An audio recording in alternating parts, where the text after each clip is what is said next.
one more time, welcome everybody. I am just going to briefly give you an overview over our agenda for today. So first you're going to hear from Gisela, who will give you a bit of an overview over Rise Up and what we do. Then we will go straight to Iker, who will talk about dataism and the things that we need to consider when we talk about AI and minoritized languages. Very happy to have him kick us off because it's a very fundamental aspect of the whole debate. Then we will move on to Paulo, all the way from Brazil. Again, thank you for joining us so early. And then there will be a Q&A for both Iker and Paulo. So please, if there are questions that you already have after the first presentation, just keep them in mind so you can ask them in a bundle after both of these. Then it will be a brief coffee break so we can really digest all of the stuff that we just had. And then we will move on to our second part, which will be more community-based. So we will have a presentation by Melanie and Hiwa, who will talk about the LLMs and AI applications that they've been working on and thinking about. And then we will have a presentation by Aremu, who is also going to talk about an African perspective on data sovereignty. Here again, we are going to have a Q&A for both of them. And then another coffee break, because it is quite a long program that we have today, so lots of coffee breaks. And then after that, we're going to jump into a really interesting panel discussion with the presenters from before and further stakeholders and experts. So we're going to have Siddhi Gupta, very happy to have Siddhi on board from the Data AI Lab. We're going to have Hannah Claus, Fintan Mallory, Jeff Stanford, and now as a bit of a surprise guest, actually, we're also going to have Alexandru, who is only 17 years old and has already developed a translation tool for Aromanian. So that will be very interesting to hear about as well. Good. And with that, I hand over to Gisela. Please tell us a bit about Rise Up. Yeah, as you might have realized, this networking event is one of a couple of networking events we do within Rise Up. Rise Up is a Horizon Europe project, and we are 8 consortium partners from 6 different countries, consisting of experts in the field of linguistics, of language policies, teaching methodologies, and also technical solutions. And one of our main aims are supporting the minoritized language communities, interconnecting them, and also interconnecting the expert communities. And one of our main outcomes is going to be the digital toolkit. Below you can see also our objectives a little bit more detailed. Yeah, you can please continue. Here you can see the case studies we've selected.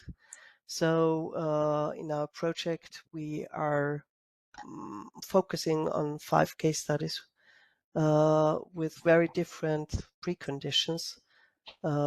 So the first one would be in Austria and neighboring countries, the Burgenland Croatian. Then we've got the Aranese in the north of Spain, south of France. Then there is the Cornish in the UK, Seto in Estonia, and Aromanian in the Balkan region. Yes, and that's it.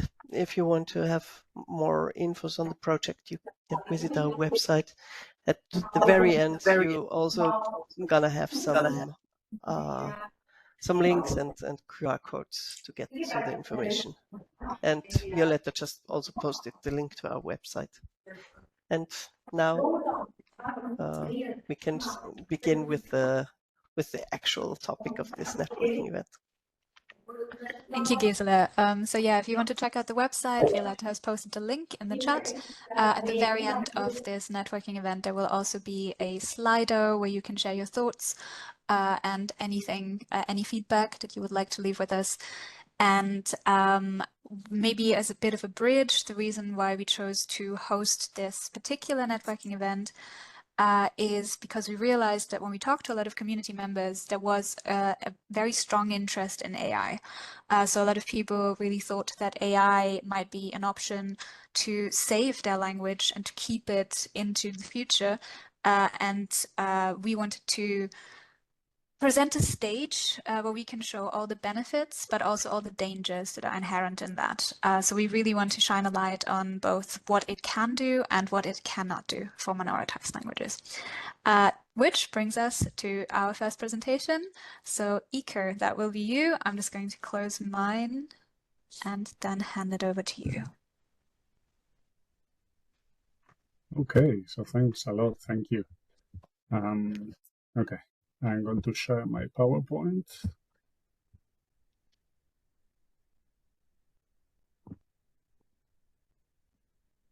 Here it is. I hope you can see it. Yes. Okay, so then I'll start. So thanks a lot for the invitation. Well, actually, I'm going to talk about two different topics because I was invited to talk about this article. As you can see, their language is not a data set. But apart from that, I'm going to give an overview of Horizon Europe, in which I'm involved and which just started this month, if that's okay. So there are two different things, but I'm going to try to connect them somehow. The first one is this article, open access article written with my colleagues Bettina Mig and Britta Schneider in Language Journal of Sociolinguistics. It was published a few months ago, and it was part of an issue in which there was a leading piece written by Helen Kelly Holmes, who has been doing amazing research on, trying to connect sociolinguistics and AI, apart from, as well, language policy. So she has written this article that is a very thought-provoking, and that led a further conversation in which at least 8 or 9 contributions just responded. So you can see there sorry to interrupt. Well, we're still on the first slide. Yeah. Oh, really? Okay. Yeah. Wow. Okay. Sorry. So that's... And it's also in presenter mode. Not in present. Yeah, in presenter mode, sorry. Yeah. Really? Okay. Can you see it there? I mean... yeah, now we can, but we don't Okay. see like the full screen. I know, yeah. But it's fine like that, as long as the slides are switching. Yeah. Can you see the now, the slides, or no? Is it just the same slide? We see the second slide now. Okay, yeah, so it's not moving. Okay, so I'll continue like this. Sorry about that. I don't know that's fine. Yeah, sorry, and thanks for letting me know. Yeah. So this is the one I was speaking about, which is about the issue of a Journal of Sociolinguistics and also my co-authors. So in this article, we discussed several issues. It's a short piece anyway, so, I'm going to try to summarize the main points. I guess we urge the development of a general critical attitude towards understandings of language as digital data. First of all, and we raise two issues. The first one is the general epistemological limitations of using digital uses data as a representation of language and community. And on the other hand, the need for methods that take seriously the study of language in its social, political, and technological context. Just bear in mind that obviously this was a commentary piece, so we have to connect, the content with that of the leading piece as well. But I'm going to try to make connections again with the topic of today's discussion. So we provide a general critique of approaching language as data, and we look at it from a historical point of view from linguistics, and especially from some branches of linguistics. So we look at it from a colonial and missionary linguistic research, for example, and we then discuss methods that have been used in linguistics to collect data.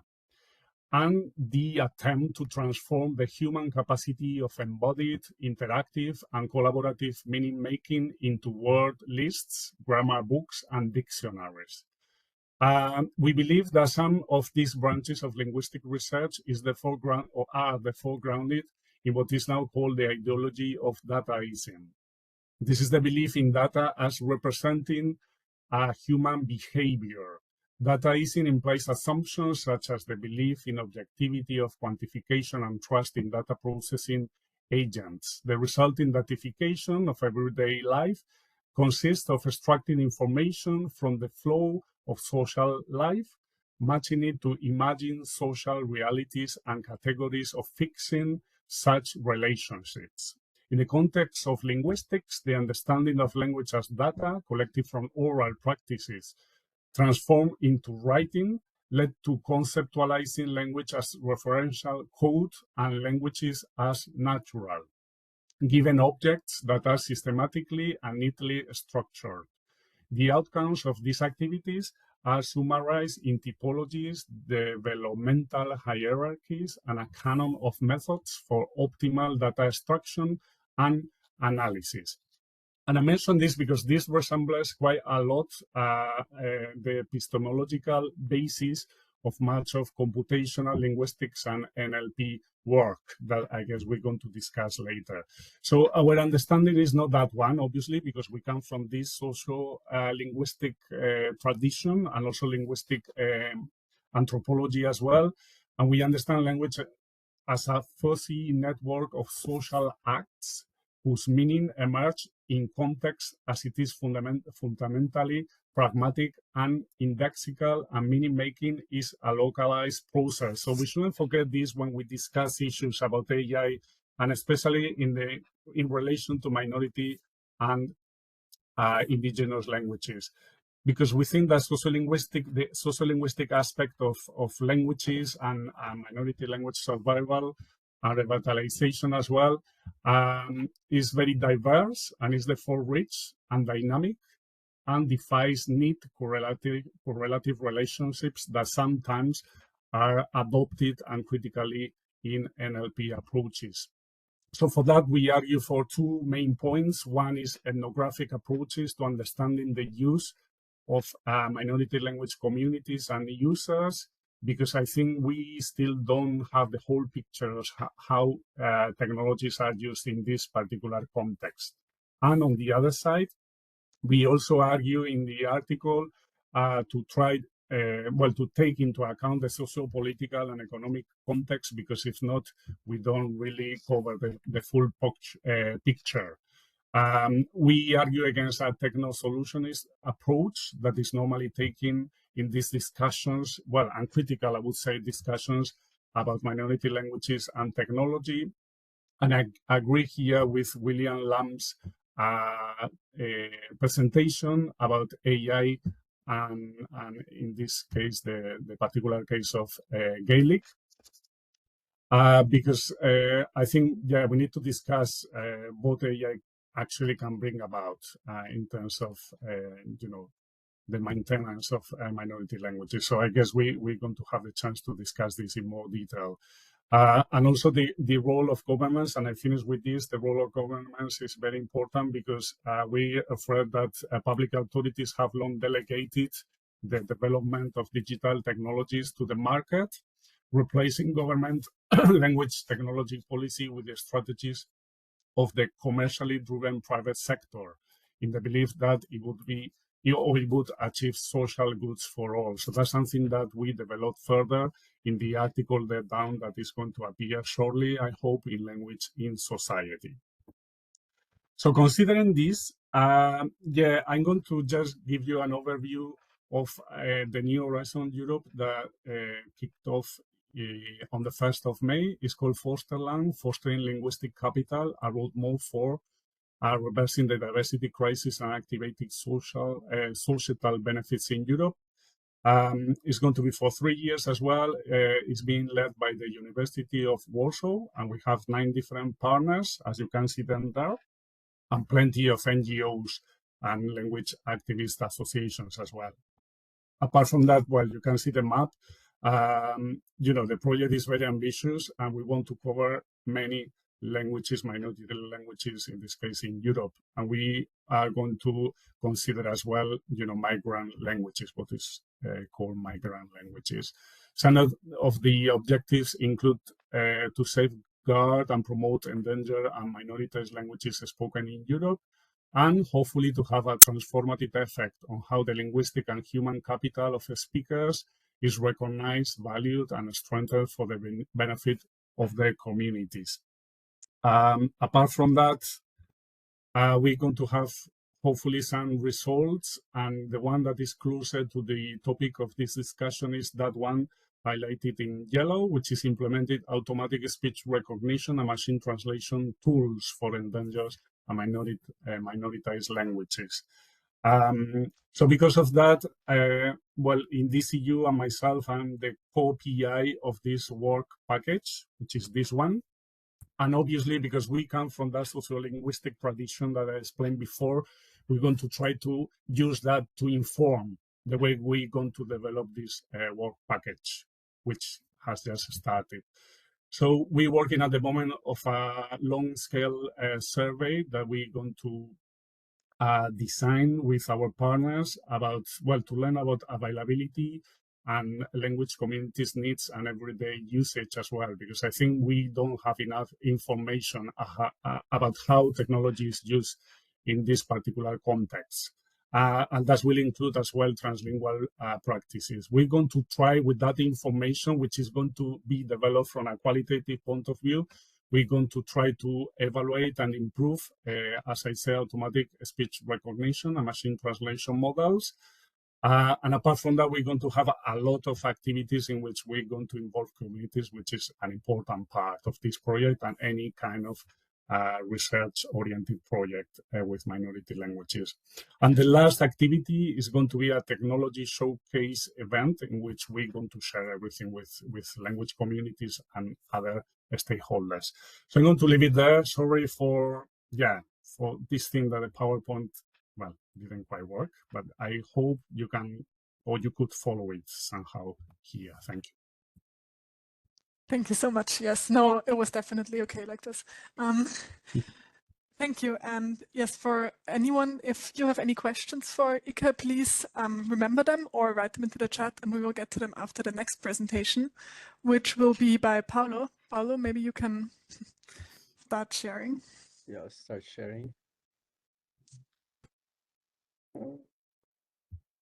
Can you see my screen? Yes. Yeah. Okay, so thank you for the invitation. Also, I was invited to talk about our paper was published on IDK, but I'll give an overview of the project so we can better understand the approach we're having. So we have this project that's called ProLind here in Brazil. It's a partnership between IBM Research Brazil. I work for IBM Research. I'm among the researchers in computer science, and you're joining forces with linguist experts, anthropologists from University of São Paulo. Where the goal, so it's a larger thing. I won't talk about everyone here, but I can talk later. But the goal of this project is to help viralizing, making the indigenous language in Brazil survive, basically. So we have in Brazil 200 indigenous languages, most of them are endangered. So we have a chart here. So we have just a few languages with 10,000 to 100,000 speakers. Most of them are in the 100 to 1,000 speakers, very low, very endangered. And one thing that is particular here in Brazil is that these languages usually are spoken just in the community. They are not like spread over news, documents, so forth. So we have most of these languages have almost no documentation. So it's a very challenging project in one sense. And our goal with this project, which is we're doing for more than 3 years right now, is how we can use artificial intelligence to help strengthen this language and help the documentation of this language. So how we can create tools that can help increasing the usage of the language by youngsters, and how we can also create resources that will make this language more resourceful in the long run. So one thing that, so we have, in fact, many different work streams, we can call it like that. So fronts. So I have some people working on computer science, AI tools creation. We have the linguists working on documentation. We have also researchers working on how can bring that language. So I have some like one dead language here in Brazil, that's Tupi, that is like the root for many other languages. So I have and also have people experts in speech processing. So we are together working in trying to expand the knowledge about this language before we have no speakers anymore, or even, yeah, if you have no speakers, how we can revitalize that. That is the case with Tupi. But one approach that we're taking, it's very important, is very related to our paper, is to follow the principles in the Los Pinos Declaration that is very targeted at minorities and minority people who are like having issues with their language. And the main statement of this declaration is nothing for us in here. We're not taking the approach of Sorry, Paolo. You yeah. cut out for about 15 seconds. So maybe if you could just go back to nothing for us without us. Okay. Was that my internet connection or the microphone? Probably. Okay. Sorry for that. No worries. So yeah, so we are following this principle of the Los Pinos Declaration here. That is nothing for us without us. So we are not building any kind of tool without involving the communities and understanding their needs, what kind of tools they need, and they'll have the ownership of the data or the ownership of the tools. So the idea here is not to make ourselves the research and just like impose them. We are working together with the communities and understand their needs, and if they want to have those tools, and are trying to build like a portfolio of things that it can. Of course, you have 200 languages. It can do a tool for 200 languages, but we are kind of applying some ideas which we can replicate for other communities, but without reusing data, without having like reusage of anything that we're doing for our community or not. So they are the owners of everything that we're doing. And in the end, I also expect that they will be able to maintain also and develop further these tools. But this is another goal for the future. But so to give a clear picture, I'll just talk about one partnership that we had a while ago, which ended for some reasons that I can talk about. But it was the first experience where we started building with one community that is very close to São Paulo, the big city, which we were able to explore our approaches and build some tools that could be useful. So as you can see, I have here some pictures of the interaction we had with those communities there. So basically, we started, we had an initial tool, which I'll show in the next slide, but we had some workshops with the leadership of the community. We tried to understand what were their needs in terms of language. So we understood a few things. So they use the language usually just in the community. So outside they usually rely on Portuguese and so forth. But I had this opportunity of working with second grade, first elementary grade students, and to try some understand their needs. So as a tool to help their learning as bilingual learners of Guarani and Biá, which was the language we're working with Portuguese. So initially we brought a tool that was basically a translator from Guarani to Portuguese. So we have lots of challenges with those languages because of the lack of data. But it was one thing that we had to show, and that this is something that we talk in the paper. So even though we need to work together with the community, sometimes we have to make some compromise. And so we use the data that you could have from previous studies to bring at least an initial tool that we could start working with them. When that realized that translation, which is the usual use case for most low resource language, for that community was kind of too much. They couldn't handle like sentence translations. They needed more elementary tools. So in fact, we developed further that tool to have more basic stuff. We realized that need for things like having simply a word-to-word dictionary, word completion, next word suggestion, translation. With translation, we also spell checking. So they have lots of needs in terms of these basic tools. Even the keyboards will have support for their character set, all that stuff. We built that tool.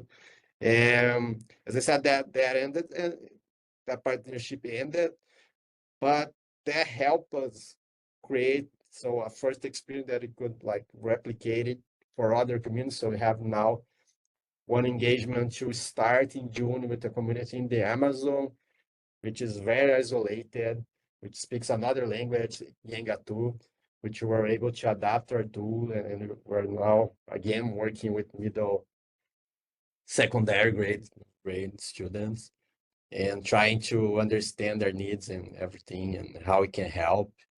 And that also led us to understand their needs. Like, so one thing that we learned that computers don't survive in the Amazon, it's still humid, so we had to adapt everything to cell phones or tablets, which can handle the humidity of the forest. We also are working with other communities, like more, let's say, with more expertise in the language, like professional translators, and finding ways to adapt our tools for them. But basically, this is the main learning that you have. So to work with the community, to understand their needs and how we can build up things and try to replicate that. So one thing that we learned also that we did for this community in the Amazon was to adapt the orthography of Yengatu, which we are using one like that is more widespread orthography, but they use one specific one. So we went there, we adapted.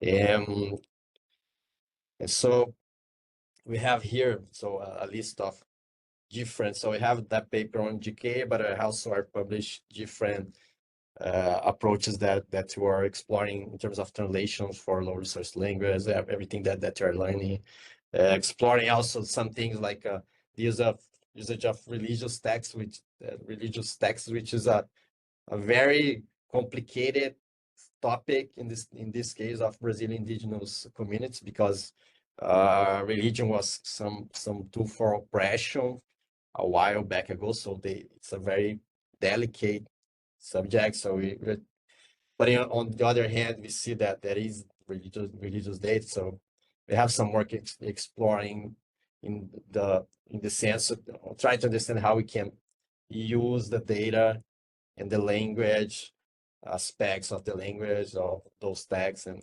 without kind of exposing the religious topics for them. So lots of exploration. So if you need, you can find that on my Google Scholar profile, but you can also reach me out. So just concluding, here are some QR codes for the project. We can contact also, Claudio is the leader of the project, but you can contact myself directly. And also the link for the paper if you want to check that. In fact, this is a paper that is more comprehensive in the sense of telling more about the project in the past years, also the experience with Yengatu and so forth. So thank you. Thank you, Paulo. We now have time for a brief Q&A session for both our presenters that we had now. So if anyone has any questions from the audience to either of them, you can either write it in the chat, or you're also happy to raise your hand and just say it out loud, whatever you prefer.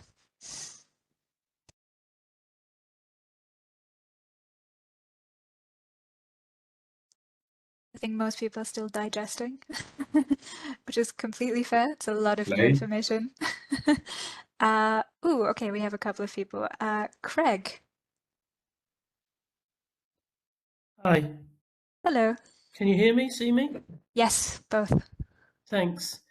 Two really interesting presentations. My perspective comes from media in regional and minority languages, and I'm chairing a new cost action called Pluriling Media. We have quite a few people interested in how AI can be used for specifically media, and I could make those links from your presentations, but I wondered if you had any specific focus on different elements of how these can be used in media, whether that's journalistic practices or also social media tools. I mean, one can make those links, but I wonder if you'd had that in your research. So it's a question to both of you, and I think we could learn a lot from this, because I think media in general is using more and more tools, but obviously that will only enhance the division between majority and minority languages if these tools aren't available for the minority context, or let alone the indigenous context. So an open question to two of you. Thanks. Okay, well, I can start with that. So related to media, the first thing we did was kind of try to understand if these communities were using social media or whatever media they have with their language. So the main lesson we learned is that they rarely use it. We can find some videos on YouTube, like in Guarani or very specific, but usually the usage of their language is restricted to some very specific platform. Like they use it on WhatsApp, on closed groups only with their own community. They use it on Discord, for instance. The young people are like doing games and all that stuff. So Discord, which is a spoken service, they use it. But there is something that concerns that is that we can find, for instance, Wikipedia pages in their language. There is none of it. And that is actually one of the goals of our project. We believe that with the tools and with the young people learning, because also there is this, since Portuguese is the main language of Brazil, they kind of use Portuguese more in their like transaction to out of the community, and they use less and less the language to talk to other people. But the idea is that with helping with tools and better support, they can use them more on the social media or whatever. I think he cut out again, unfortunately. Okay. You cut out again for a second. Sorry. No Yeah. worries, it worked during your presentation. That's the most important bit. Yeah. But again, just to conclude, so the idea of the projects with the AI tools is to help creating that kind of documentation, Wikipedia pages, all that stuff. So help that can expect that can help. So let's see it. Thank you, Paolo. Iker, do you have any thoughts on this? Yes, yeah, but I'm afraid I won't be of help to Craig because, funny. Today, I have a meeting within this Horizon Europe project in which, because we designed the survey that we're going to distribute. So, we're going to be focusing mainly on AI, generative AI, and technology tools, basically like apps and so on. But at the beginning, we wanted to include the media dimension of it in the survey. But unfortunately, because there are other groups involved and they have their own interest as well, because of that, we not be in a position to include anything about media, which is a pity, to be honest. Yeah. And apart from that, Craig, and this is something actually I wanted to reach out to you, because I have another research project looking at disinformation and misinformation in minority language context, basically in Europe. Basically, Irish as the context in Ireland, but also in other minority language contexts in Europe. So this is something that I'm going to look at from the media perspective as well. So perhaps we can keep in touch, and perhaps you have some ideas how to do this, because I've spoken to some people in the Irish context, and actually doesn't seem that this information is a thing at all, you know? So yeah, perhaps we can start a conversation to see how this can develop in the future. Yeah, but sorry about that. Correct. Yeah. Definitely. Thank Thanks. you. Thank you, Iker. Also, there is a question in the chat for you. Specifically, Melanie, what was your question? Yeah, thank you. I had a question for Paulo. I'm Melanie Juito. I'm, let's say, an Aboriginal from Western Europe. And I was thinking of Nothing for Us Without Us. And specifically, I had a question as to how you managed to include the speakers in the loop, specifically for evaluation of the results of the tools that you built. Yeah, with that approach, we're trying not to like use their data to like retrain the systems and that stuff, but we're using a lot of evaluations. So the purpose of the like these workshops and going like on sites is exactly now in the state of evaluating the usefulness of the systems and everything. So we are so the workshop, I think, in the initial stages will be more in trying to validate the approach and understand what works, what not.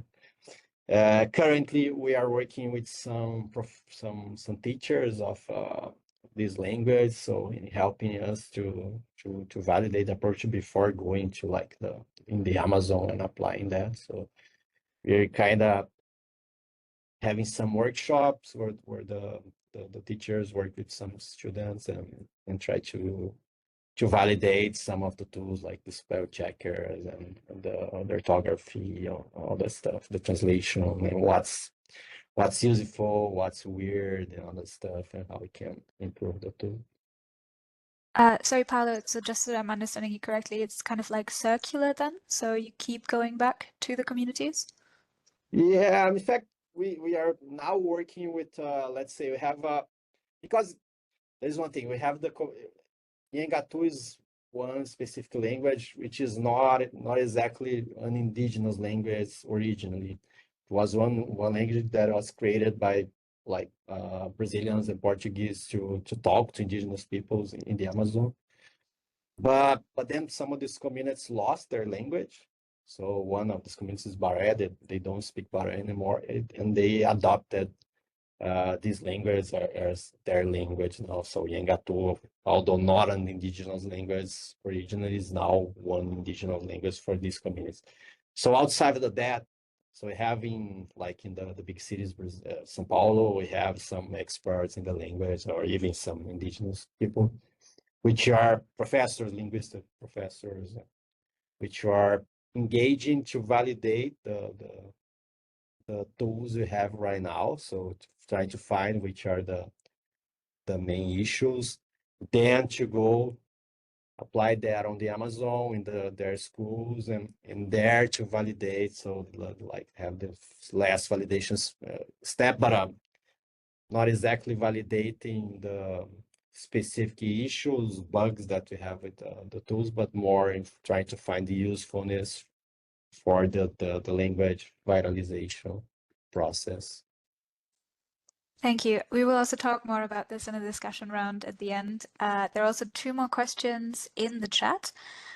So there is one question about being concerned about the ownership of AI technology and trying to divest oneself from companies. Bit of a spoiler, that will definitely be tackled in a discussion round at the end. And then we also have, I was wondering if these forms of digital technology can be used as an aid to encourage education in these languages. That too, we will definitely cover. We have an expert, actually Jeff is also going to talk a bit about that when we get to the discussion round. Okay, two very interesting talks to kick us off. Thank you both very much for the science perspective. We're going to have a very short coffee break, and then at 14:50 we're going to come back for two more interesting talks from a community perspective. So thank you and see you in a bit. Grab your coffee, grab your tea. Okay, 14:50 on the dot. Melanie, can you take it away for your presentation? Can you see the screen? Yes, we can see it. Okay, and shall I start? Yes.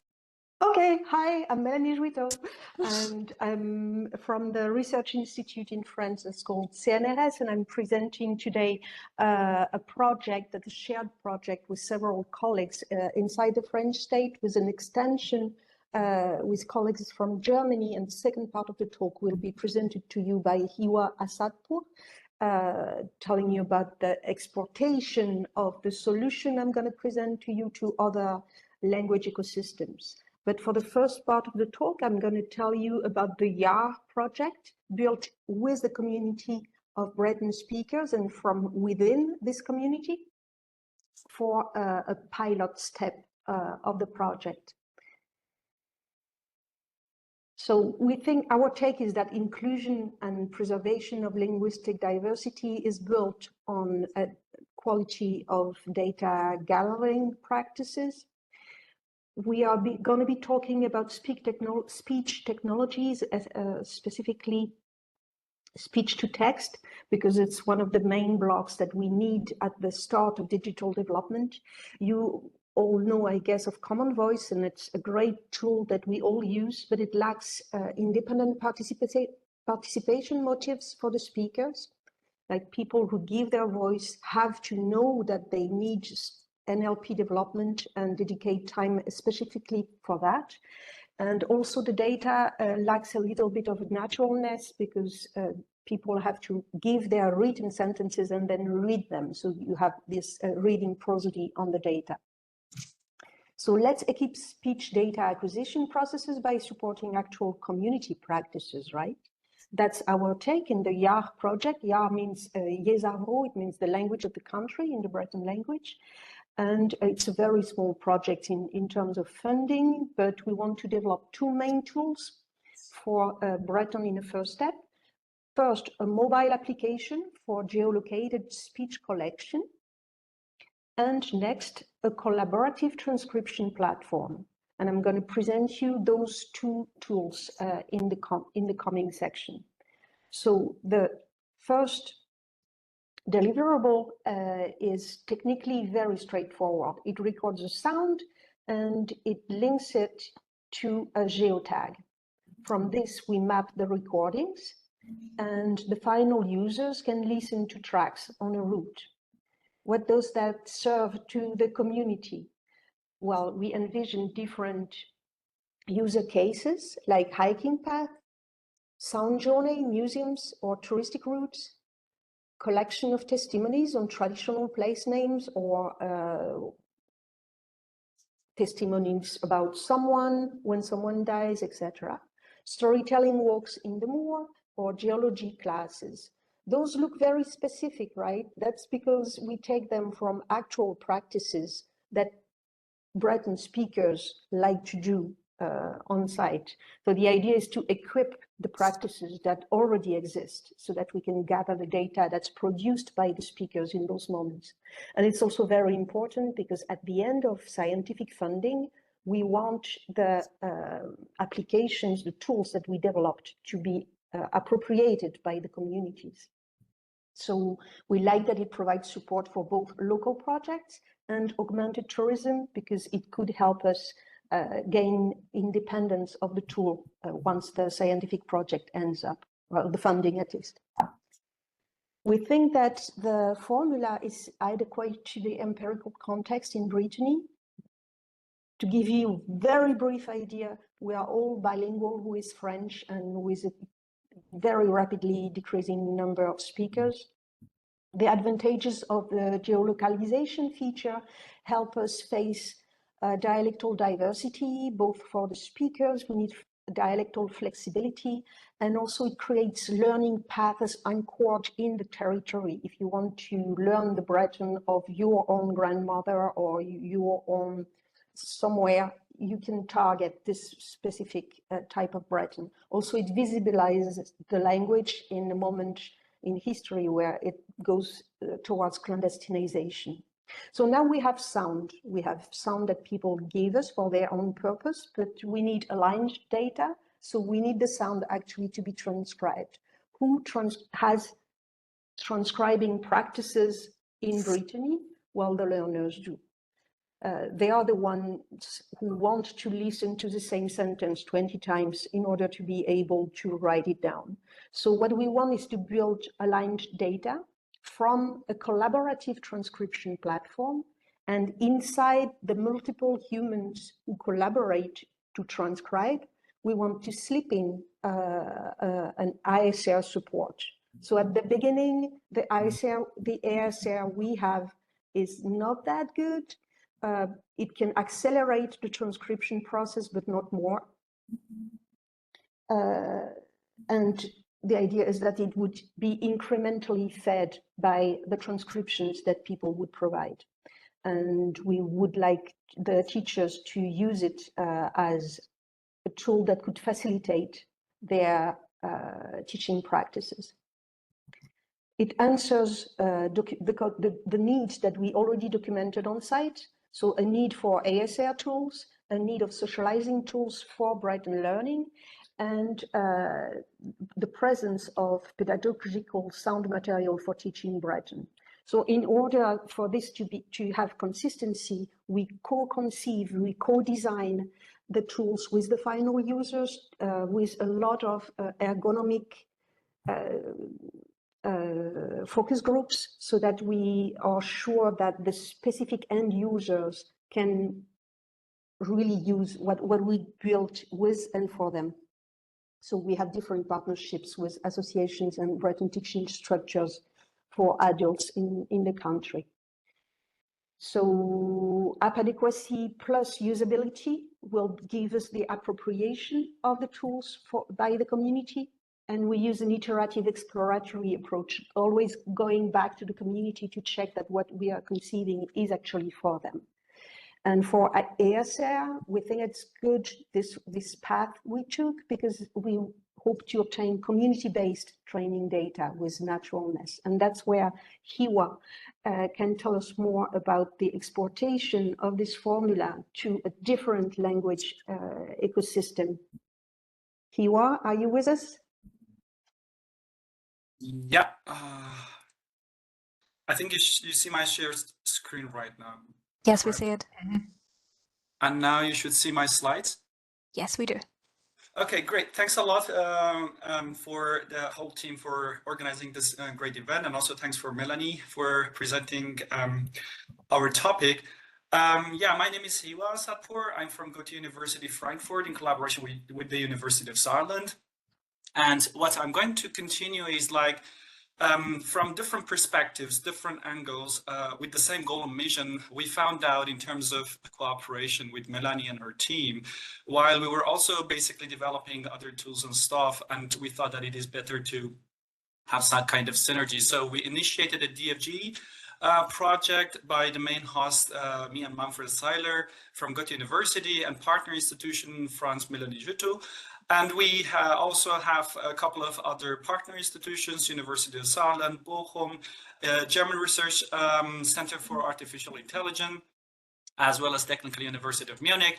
And as you see below are the institutions from the French partnership.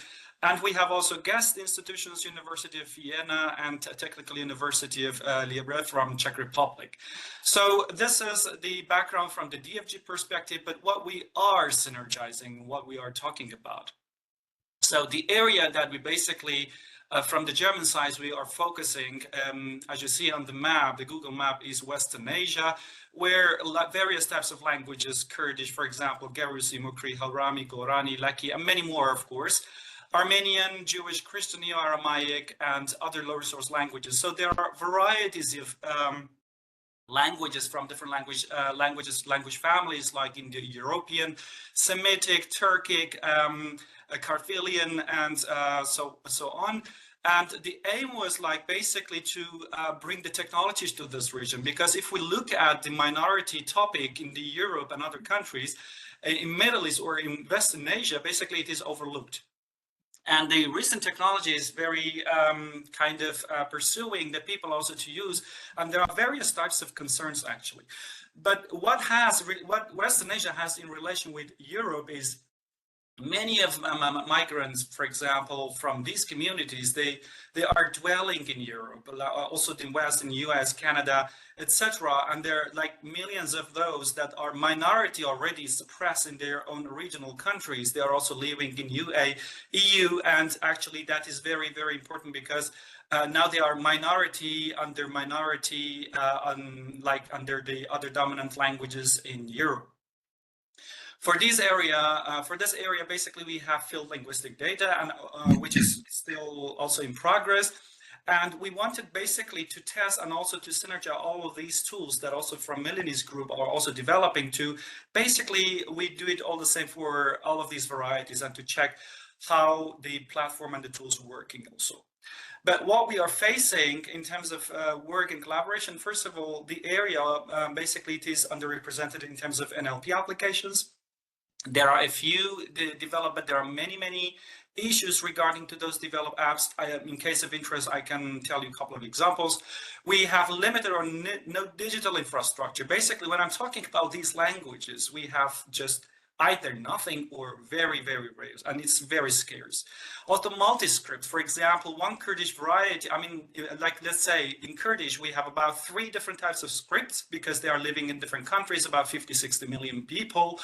And they use different scripts, and this is a huge issue. And now the topics of standardization and many stuff are also another issue, and a super high challenge for NLP and security challenges. What I can say, recent tools we developed in collaboration with other German partners that I can also discuss about them as well. Thanks a lot. Thank you very much, Yua. Just in case it's interesting to our participants who are in projects, there are quite a few people writing in the chat that they are also working on LLMs, SLMs, and so on. So perhaps if you want to have a look in the chat as well. Now we are going to turn over to Aremu. Are you here? I do think I saw him earlier. Yeah, no, he is. Oh, there we go. Hello. Hello, can you see my screen, please? Yes, we can see your screen. Okay, yeah. Thank you for the invite. I'm so grateful. My name is Aremu Anoluwapo, and I'm from Lelapa AI. So Lelapa AI is a company out of South Africa building language technology for low-resource African languages. And I'll be presenting the ESETU framework. This paper actually just got accepted into the most prestigious computational linguistics conference, which is the ACL, and got accepted into the main conference. So I'll be presenting the ESETU framework, reimagining sustainable data set governance and curation for low resource languages. Yeah, so the concentration of the presentation is on African languages, and I think as a lot of in this meeting know, most all African languages, quote unquote, are regarded as low resource. So by low resource, it means they do not have huge amount of digital footprint data. So on the African continent, there are about 2,000 languages estimated of about 6,000, 7,000 languages that exist in the world. So it means with 2,000 estimated languages, you have so many speakers, but then there's this problem of you do not have a well-equipped digital footprint of your language on the internet or in digitized version. So by data, I am talking about probably audio on the internet or on your WhatsApp, for example, or you writing text on Twitter as a tool that you use, or Facebook, or just availability of resources like dictionaries, as we have like the English Dictionary of Oxford, Thesaurus in English and whatnot. And this is, a research done by one of my colleagues at Lelapa, trying to do a survey for several low resource languages, not just African languages, because like if you could see, you see Amharic, Hindi, um, Telugu and whatnot, and also some African languages like Zulu and Yoruba. And the most prominent issue they seem to all have is data. As you see, data is like from like 50 to like 90 something percent of the issue that they have. So we know for a fact that for many low resource languages, the major reason why people classify them as low resource is because there is not enough data in these languages. But there exist all other challenges to like computational tool. I wish I see some of the people who have presented. Are also trying to like build things and solve. Yeah, so some of the other challenges that also, affect low resource languages generally, but African low resource languages in particular, aside data, is talent. So there are so many people, like Africa, for example, the average age is about 18 to 20, if I'm not mistaken. So we have a very like huge population of young people who can be properly trained, but there's shortage of talent, there's shortage of tools, there's shortage of compute.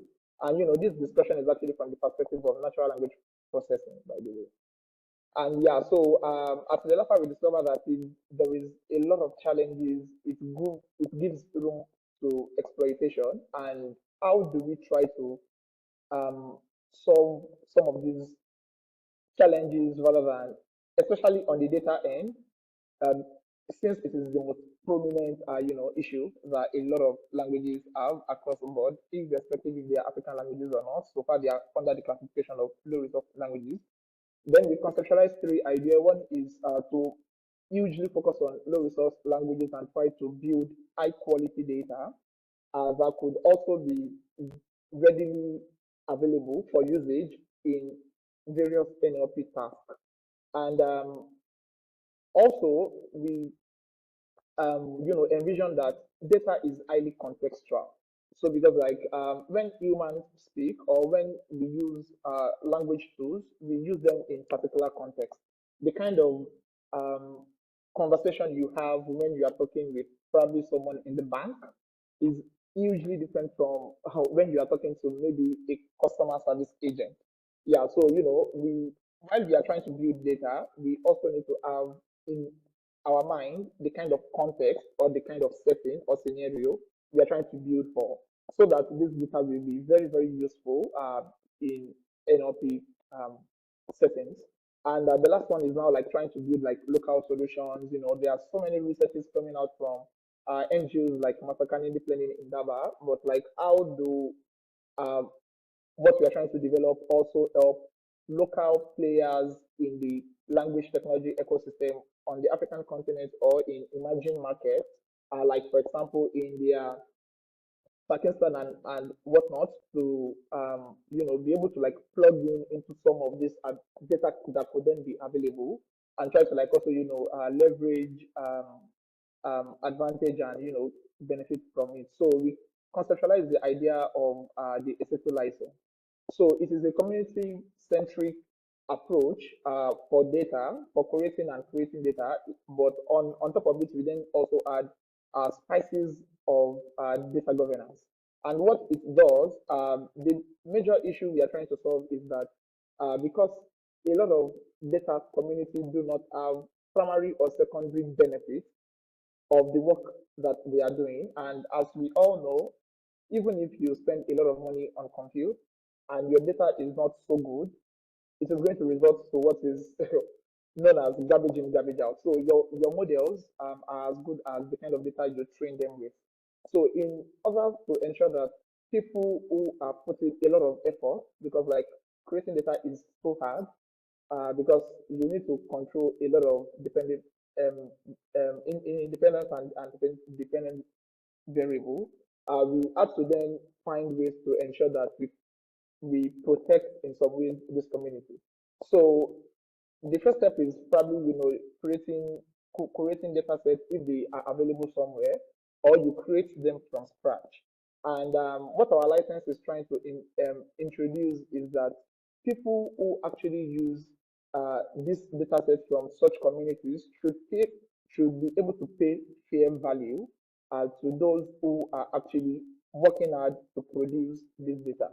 And what that does is that it goes back, and part of the money could also then be invested into the circle of trying to produce even much more data sets that would benefit research, benefit commercial use, and whatnot.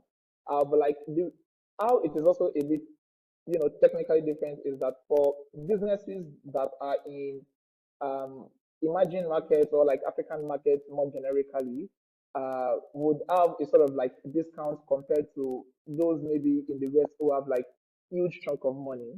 And but it's just a framework that ensures people who are tremendously working on the data, have some shield, and they can primarily or secondarily really benefit from their work.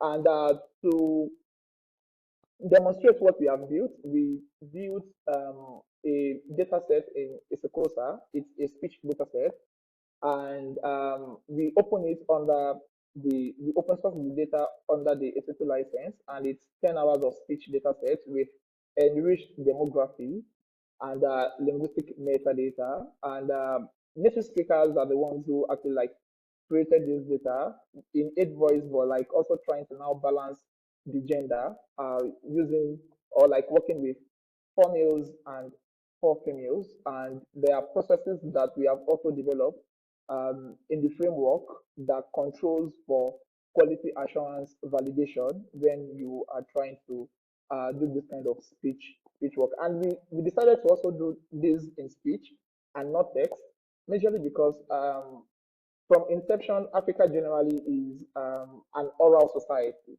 So it's until maybe the mid 50s, 1940s that many societies in Africa started writing. So we try to also incorporate this idea of the root of the society is oral. So maybe it also makes a lot of sense for us to demonstrate it in an oral format of trying to like create, just some of these data sets to demonstrate.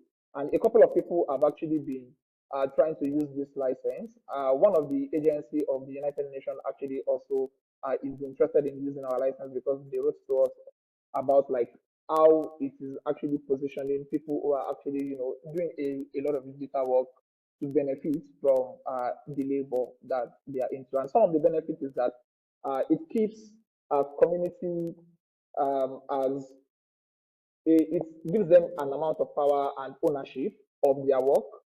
It's also a very ethical commercialization framework in that if you are going to benefit from the work of these data workers, it is only fair that you give them or you pay them, fair value for the amount of work and hours they have actually put into it. And it's also then escalates into production of so many more data in different contexts, in different domain, in different modalities. And it's also part of the benefit is also like it's a sustainable framework because we put into account if you want to create data that already existed, or you are trying to also create the data set from scratch. And ultimately, it gives visibility to several of these data communities that have been neglected, especially in this era of AI. And ultimately, what on the end at Lelapa AI it is doing for us is, it is positioning us to help shape data governance on the continent. And also, like I said, it's also positioning us to ensure there is knowledge diversity. Data are also highly built with context.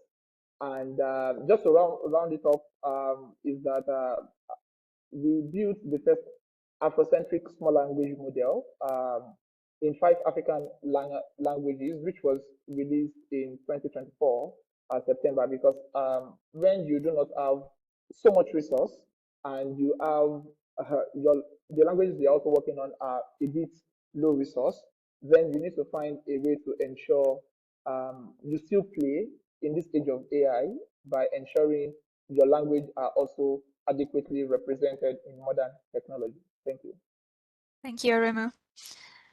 Right. Oh, we already have a question. That was very fast. Thank you very much. I'm also going to give you my. So first question, what structure do you envision for fees collection, and how do you ensure the collection in the license terms of use and that those terms are used internationally? Question by Melanie. Yeah, so I assume that is a question for me. I assume so too. It is in the chat if you also want to read it. Okay, yeah. So how we envision for these people to collect the fee is that they would have the opportunities to put some setup, probably try to use PayPal, but like in the framework that they would release with the data, like when they are trying to host the data, they try to put some what's it called financial related modeling data with it. Like if you want to use this for research, also like I didn't mention, for research it is totally free. You don't need to do anything. If you are just using the data to advance knowledge, it is free.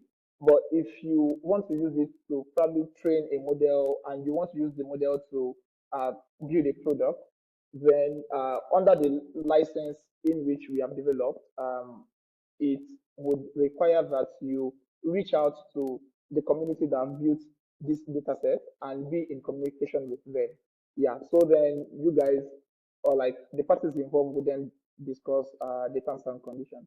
But also while the communities are putting the data set out, they would have already, say, okay, if you want to use this for commercialization, it will cost X amount of dollars, for example, for transparency, so that before you also talk to them and before you consider it, you know the kind of fair value they are looking for. Thank you. Did that answer your question, Melanie? You are muted. Sorry. Yes, it answers partly, and I guess we're going to be discussing more about this in the panel question. Thank you. And then another question from Sidi was, what does ethical commercialization mean? Yeah, so as we currently have it, ethical commercialization is just trying to ensure those who are working so hard on this data have some benefit. So let's say, for example, there is a very large global company that goes on the internet to scrape everyone's data, and some people took time out to adequately and carefully create a highly beneficial, valuable data. It is only fair that if this AI company is going to make huge Among Us profit, it is only fair that they also pay part of that profit. So these people are putting huge amount of hours into the process of creating this data that has benefited your model, that then translates into profit for your AI company. So in essence, just to cut it short, ethical commercialization is just trying to ensure people who are paying in the modern AI space fairly compensate those who are doing the work on the data end. So everybody have a fair compensation for the work they are putting in. Thank you, Remu. Do we have any questions for Melanie and for Hiwa? We did already have something in the chat about Bernadette O'Rourke, so glad to see that that information is being shared. Let's see if there's anything else. Yes, we do. So converting data into teaching and leading tools, I think, is very important. How do you do the translations? Is it online or is it in person? Question by Eva. Eva, converting data into teaching and leading tools, I think, is very important. Learning tools. Learning tools. Learning sorry. tools. Okay. How do you do the translations? What translations, Eva? The translations you talked about, that you have recordings and then you transcribe them. Mm-hmm. Do you do this online or do you do this in person? And how do you then use the translations? The transcriptions, right? Transcriptions, yes. Okay. So the idea is to use the learners as a workforce, all right? Yeah. So we want to offer them a platform where they can upload sound or use the one that we share from the mobile app, and offer them the possibility to collaborate in their interface to transcribe. So we're going to co-design this part of the website with the teachers in order to be sure that it would provide the type of help for teaching that fits their needs. But this is not something that we can more precisely envision in advance, because teachers are quite bad, I must say, at saying exactly at representing accurately the way they actually work. They have a lot of talk about the way they work, but now we need to know exactly what they actually do. So we don't think it's something that we can envision with them in advance. We have to have focus groups as we go to provide them with the first pilot versions of the tool, see what they can actually use, understand what is difficult for them or not. It's a lot of ergonomic questions like this. Also, we have present teachers of very different generations, very different digital users, and we need this to be exactly serving the needs of this diversity of teachers, and also correspond to the different levels of beginners they can have. Is this answering your question? Yes, thank you. Yes. Okay. Thank you, Melanie. I need to use transcription. Oh, yes. Okay, very good point as well. Oh, City, we have one more question. Yeah, I mean, I was just saying that it's great to hear about the diversity in teaching and learning, and you're exactly right. It's very contextual because each teacher will have a different method. So are you also documenting these case studies and learning methods and teaching methods as you're going along, creating one tool that could perhaps help all of them, but just these different case studies of what was happening that allowed for this, or this tool takes into account what all learning styles and teaching methods? I was just curious about that. Yes, we hope that we can provide this. And at this stage of the conception of the tool, I have to say that we will have to rely on direct feedback from the different structures that are our partners. And then next, the part that Hiwa underlined is very important, because we will start by the Breton speakers, etc., and the Breton community, but we have to test to what extent this formula is exportable to different languages, environment, and ecosystems.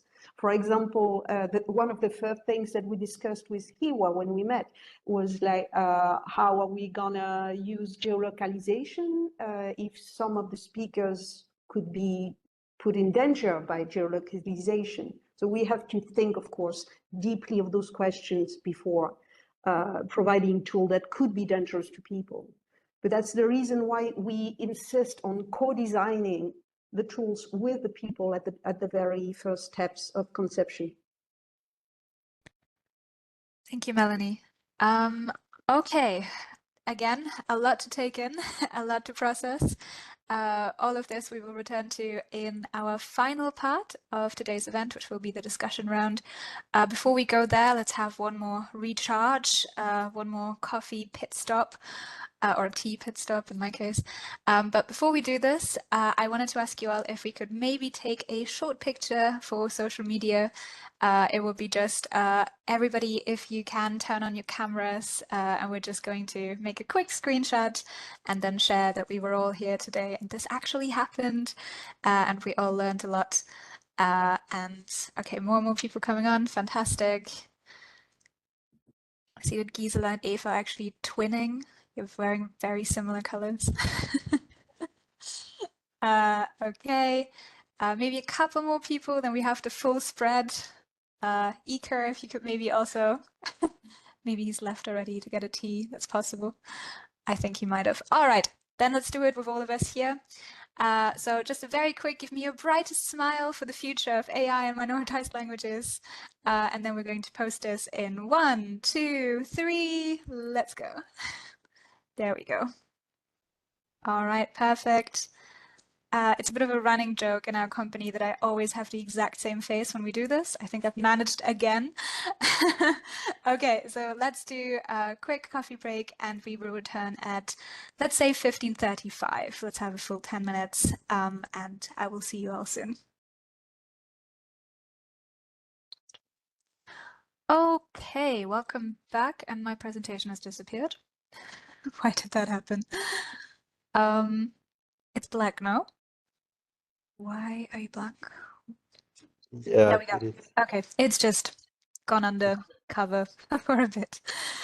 Okay, so welcome back for the final part and the interactive part. So we're looking forward to all of your questions and ideas and theories. Before we jump into the actual discussion, we want to briefly introduce our panelists who will join our presenters in the discussion. And to already make this a little bit more interactive, we have thought of questions to ask them. So we would ask each panelist to please answer the question and also introduce themselves alongside it. So we're going to start with Fintan. So coming from philosophy, what are the 3 perspectives that you think are missing from the current discourse on AI and minoritized languages? Hi, thanks. Can you just confirm how long I should speak for again? Ideally 1 to Oh no, it's frozen. 3 minutes. Hello? Ish. Can you hear me? Fintan? Oh, I can hear you now. Yeah, Okay. I can hear you. Yeah. Great. 1 to Hello, 3 yes. minutes-ish. Great. So I'm Fintan Mallory. I'm a philosopher at Durham University, but I also have a background in computational linguistics and a bit of minority language activism. And so I think 3 perspectives from philosophy that might be worth taking to a lot of this discussion is, 1, the philosopher's obsession with the exact terms we use to characterize problems and also solutions to those problems. So, for example, one of the reasons I really liked all of the discussions today is that they've been on what I would regard as traditional natural language processing tools. I have benefited through years of the work of volunteers that have translated technology and provided linguistic interfaces in the Irish language, and the use of spell checkers and search engines and speech technologies and dictionaries and thesaurus and the development of corpora. And it's not until a couple of years ago that we would have started calling this traditional process artificial intelligence. Artificial intelligence has really taken over both as a term and as a way of conceptualizing social solutions. Or solutions to social problems in the last few years. And I think it's one that there are good reasons to resist. There's also, I think, in terms of this obsession with the terms that we... Oh, hello? I first got there. Now it's been a year and I can see, okay, if we want to get stuff done. Hello? Wow, I think that was the ghost of the room. All questions, please wait just a little bit. We will get to them, I promise. But Fintan, please go ahead. Oh, no, that's okay. A second thing that I think is worth remembering is just the materiality of the systems that are being developed. So if you take a large language model or like a chatbot like ChatGPT, really in effect, that is a piece of machinery sitting in a factory somewhere. and our means of interacting with it is very much discourages that view from it. But it's something like 30,000 NVIDIA A100 GPUs. And one reason to reflect upon the fact that it has this material basis is that all of that takes money and investment. So everything that we've been focusing on so far has been largely, I think, publicly funded by researchers and developed within academia. But obviously, I think it's really worth taking into account the economic models by which people who have invested in this technology are hoping to eventually turn a profit. So OpenAI lost 5 billion or declared 5 billion in losses last year. And that is the norm for major tech startups like Uber, that was more or less losing 1 billion a year every year from 2014 to around 2022. But ultimately, there will be a need to turn a profit at some point. And the dominant means of doing that has been to convert your technological tool into a surveillance device. And so there's a concern that by incorporating minority languages, obviously by providing them with this technology through the private sector, really what's happening is that they're being incorporated into systems of surveillance and ultimately control that are opaque and privately owned. Of particular concern if we are hoping that private companies will be involved in education. For example, we've seen recently in the last couple of months, the classic example now will be Grok promoting conspiracy theories to people, and now that will be disinformation will be possible for a wider range of languages and influencing a wider range of communities. And I think the final concern coming from philosophy, and this has been mentioned already in Igor's talk, is the way that the artificial intelligence framing can contribute to a kind of techno-solutionist approach. So ultimately, the problem of minority language preservation remains a political problem. Languages don't die naturally, they are killed off. Largely, we are dealing with the consequences of colonialism as being one of the major contributors to that. But ultimately, what is required and will be required is changes to government policy, official status, the use in media, support in education, and obviously the provision of teaching resources fits into that. But there is a concern, I think, as a philosopher, that the artificial intelligence label can be misleading to the point of making people believe that, say, a language model is intelligent. And one of my concerns there, one of the first concerns I had whenever I saw the capacity of contemporary language models, is that people are going to start thinking that minority languages can be preserved and saved by means of language models. And I think that that's something that we should be ready very much to push back at, because this is not a technology that should give us the means of preserving a language in the absence of an actual linguistic community. And preserving a language through a generative language model is no more preservation than preserving it through means of a dictionary. Whereas I'm concerned that as the agentive talk around this technology has very much taken off, the idea that these are AI agents, well, if they're agents, then they can form linguistic communities, and if they're forming linguistic communities, then one might be, if one is a policymaker, misled into believing that a linguistic community can survive in the absence of the human speakers of those languages. And so I think that that is also something that it is important that we're ready to push back against. Thanks. Thank you, Fintan. Lots of good points. Very good broad overview, I think, over a lot of philosophical concerns that should be raised. And I have to say, very proud of myself, because I was like, we have to have a philosophical perspective in this conversation. So thank you very much for providing that. Also, just in case you were a bit confused, I went back from the presentation because in the recording, I didn't just want the slide to be shown, but actually you guys' faces as you explain this. So I'm just going to go back and forth. Okay, now going back to the slides for a second. Yes, that was the wrong button.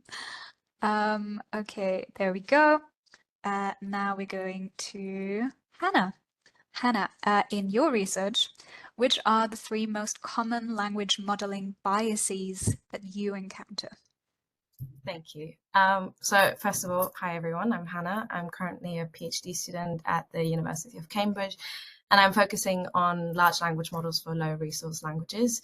And one of my projects that I'm currently working on is creating a language learning app for a small community in Nepal that speak a language called Jajonka that is spoken by about 3,000 people. And it's a completely oral language, so there is no written documentation whatsoever.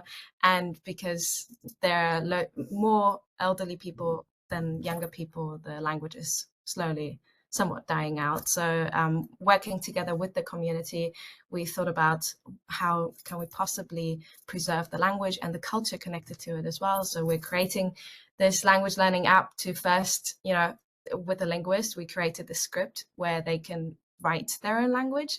So now we first have to teach them how to read and write their own language. And then once we get to that stage, we can collect written data and then create somewhat of a language model depending on how much data we get.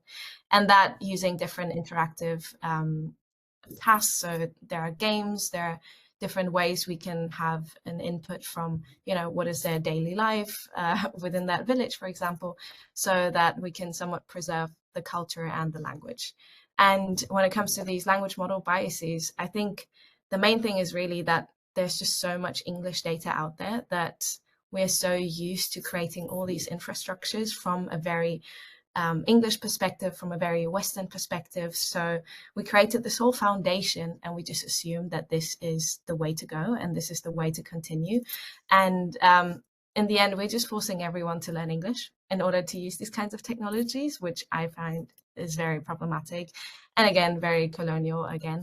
But also, I think people like to call this a tech issue, or they like to separate people into their boxes and say, okay, tech people have to think about how to deal with it from a tech perspective, and then you have the humanities people. And I think the best way to do it is actually to work together, right? I think we can gain so much more if we just involve different parties within this process, because as we all know, language is not just data, as was mentioned before. It's so much more. I mean, it's the way we see the world, it's the way we have our identity, the way we move within our communities. And yeah, we're just trying to generalize something that might not actually be possible to generalize. And is that even something we want? Do we actually want to have a unified system where we just have all the languages, but standardized to a point where there's basically no identity within those languages anymore? Or can we just maybe give some resources to the communities to let them have their own solutions and let them build their own systems, so that finally, we can have new approaches that go away from the current ones that we have.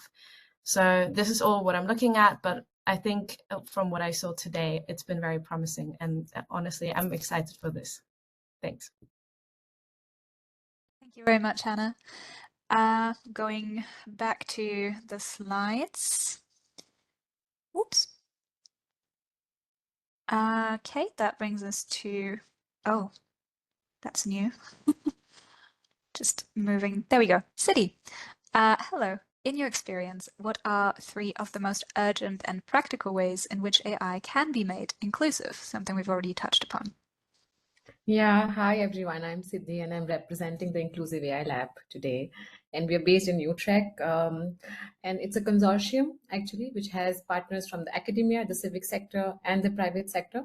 So it's really looking at how do all of these sectors need to come together when we are defining and working with the words inclusive and AI. And really, I think what I'll be doing is summarizing what has already been said, because like you said, we've spoken about inclusivity before, but we've also had so much input from the ground. And I think from people who are building these models that there is a lot that's already been covered. But just to sum up how we are looking at inclusivity, particularly when it comes to AI, I think the first thing that's really important, as was mentioned before, is that we need to stop looking at AI as just a technical reality. I think it's a socio-technical concept which needs linguists, which needs researchers, which needs teachers, which needs students, which also needs entertainers, perhaps, all of us to come together to be able to build it.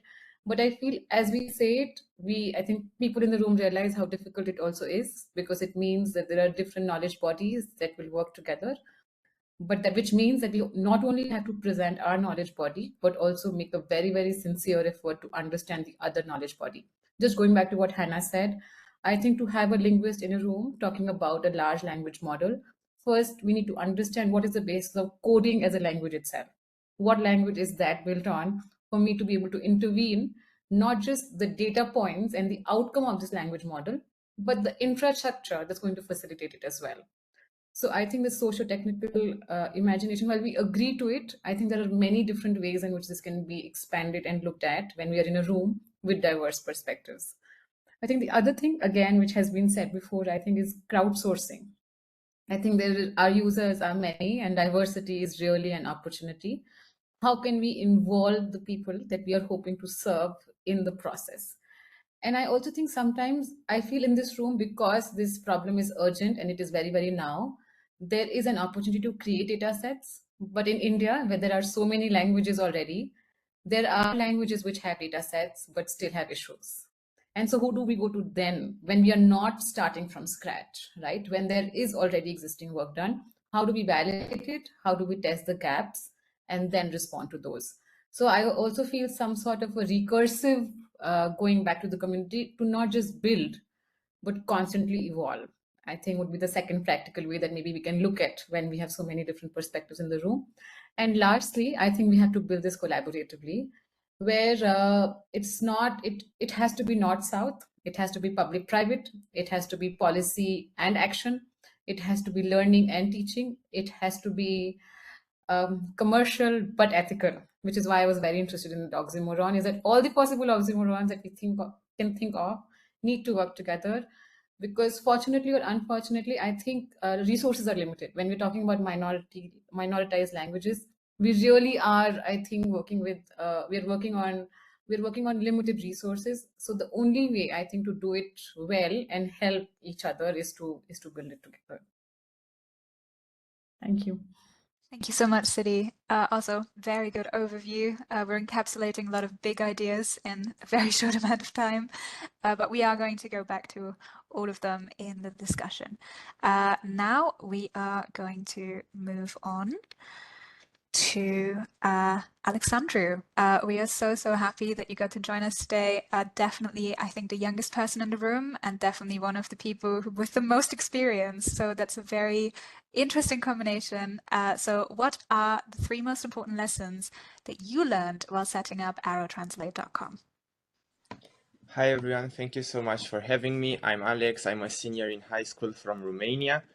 And I, together with another 2 researchers and the community of Aromanians from Romania, have built the first neural machine translation system for this language, which is deployed at arrowtranslate.com. First, I would like to talk a bit about Aromanian for those who are not aware of it, its situation, and then talk about my takeaways from the process of building this project. So Aromanian is a language related to Romanian, which is much more widespread. And Aromanian is scattered across the Balkans in different communities. The number of speakers is uncertain, somewhere between 50,000 and 300,000. It's categorized as definitely endangered by UNESCO. And there are some conflicts between the distinction of it being a dialect or a language, and this is quite problematic, but maybe I will touch on this a bit later. So now on what I have learned while building the translator. First of all, the importance of working with the community. The project wouldn't have been able with it, and it's crucial to build tools for a community, of course, with that community. First of all, for understanding their problems and their needs, because especially for an unstandardized language like Aromanian, information is really not available. So you cannot understand the problem you're trying to solve without actually getting to the people, to the community, and listening to them. Then it was necessary for us to get feedback, for us to evaluate our system, because oftentimes automatic metrics are not enough and they do not correspond to reality. We have to listen to what the speakers have to say about the quality of our system. And of course, the community of Aromanians was extremely collaborative and helpful in gathering the data, because the data is very scarce, and it was a huge effort. People asking people everywhere to gather the biggest corpus to date of Aromanian texts that is now also open source. Now, what a second learning that I would like to present is just how important is to build tools for collecting the data. So building tools for data collection is just as important, in my opinion, to having resources for and expertise for training the AI and so on, because this has massively optimized our data collection, like through we have AI models that align text, like language agnostic embedders. We have models that standardize the orthography, models that clean, and so on and so forth. So this is really important and should be key in any other communities trying to pursue their first translation systems. And lastly, like a positive thing is that research ignites research. So this was the first, and albeit a small project, was the first initiative to build a translation system for Romania, the first successful one. And this was really an untouched subject, untouched research topic in Romania and other Balkan countries. But now, once we have published our papers, I've started hearing and talking with more and more people which are also trying to pursue this task. And it's really nice to hear that just one step is enough to ignite so many more directions in the development of this. So this is what I wanted to say. Thank you. Thank you, Alexander. It's really inspiring to also really see this grow from the ground up and then to see how many branches it grows into. So really, really fantastic work. Now we're going to go, I think, to our last panelist, if I'm correct. Yes, Jeff. So hello, Jeff, because we've talked a lot about small language models, large language models, and now our question would be, what are 3 other ways in which you think AIs could be useful for minoritized languages? Good afternoon, everybody. So I'm from the opposite end of the age spectrum from Alexander. So a little bit about me. I have a background in teacher training, applied linguistics. I'm also doing doctoral research at the moment. I live in Cornwall and I'm studying Cernoic or Cornish. And a year ago, I did some research into the use of Cornish by various members of the Cornish language community. So that included teachers, learners, policy makers, materials writers, software developers. And one really interesting issue that came out of it was the lack of professionalization of teachers of minority languages, because there are currently no formal methods for training up teachers of Cornish. So the focus of my research, which is going to start very soon, actually, is going to be looking into the possible uses of AI for helping with this situation. That's the background, because my answer to your question is 3 ways AI can be useful is actually looking at how it can help teachers. And 3 ideas which are likely to be useful are using AI-supported reflective tools.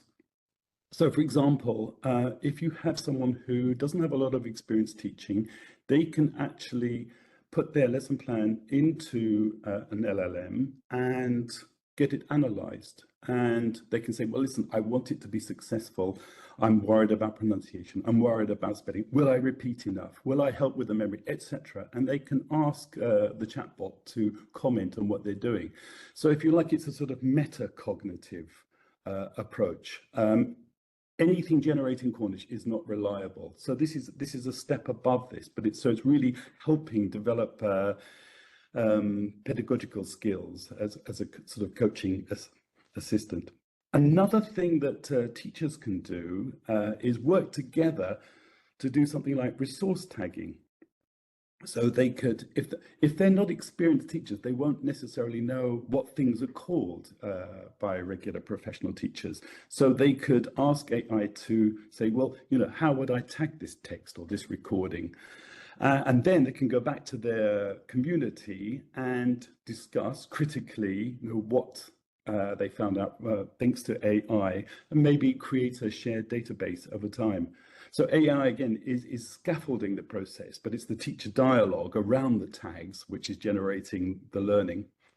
And another way in which AI could well be useful is sort of having something like AI augmented role play or teaching simulations. So, and this could be very useful. Teachers could interact with AI, which would simulate a learner response. So in this way, teachers can try out new communicative techniques in a relatively safe environment, and they could vary the proficiency level, the cultural register, the orthographic variation maybe of what they're doing. And so this is, again, it's another chance not to make teachers perfect, but to help them experiment and reflect and adapt. So there you are. There are my 3 ideas. Thank you very much, Jeff. I also, since you mentioned your age, I do think this is a part of diversity, right? It is important to bring in people from different perspectives, age groups, see what they think. And we've also had in the chat, I think it was Leanne, bringing in a lot of points about how it's also important to pay teachers, which I think we would all strongly stand behind. And we can also go into that a bit more afterwards in the discussion, which now we enter into the discussion. And we are going to tackle both, again, the positive and the negative aspects, or dangerous, potentially, aspects of AI. So we have prepared, I want to say around 5 questions that we think are very vital, that we do want to discuss with all of you, and then we will open it up to everybody in the room. We've already have collected quite a few in the chat, so just upvote the ones that you think are most relevant, and then we will get to them. Okay, so let's go into the discussion. So there we go. To what extent can AI tools enable or facilitate minoritized language learning? We thought we would go into a bit of a segue from Jeff here. Anybody who would like to jump at that right away? Ooh.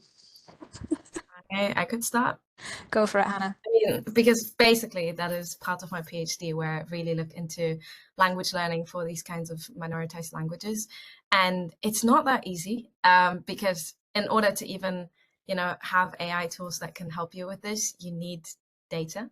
And the main issue of these languages is, of course, that there's not enough data. So really, the first step is to create the data set. So even as Alex said, I think the main thing really is to create tools for the data collection, so that once we do have the data, we can build better AI tools that can then help us with the language learning aspect later on.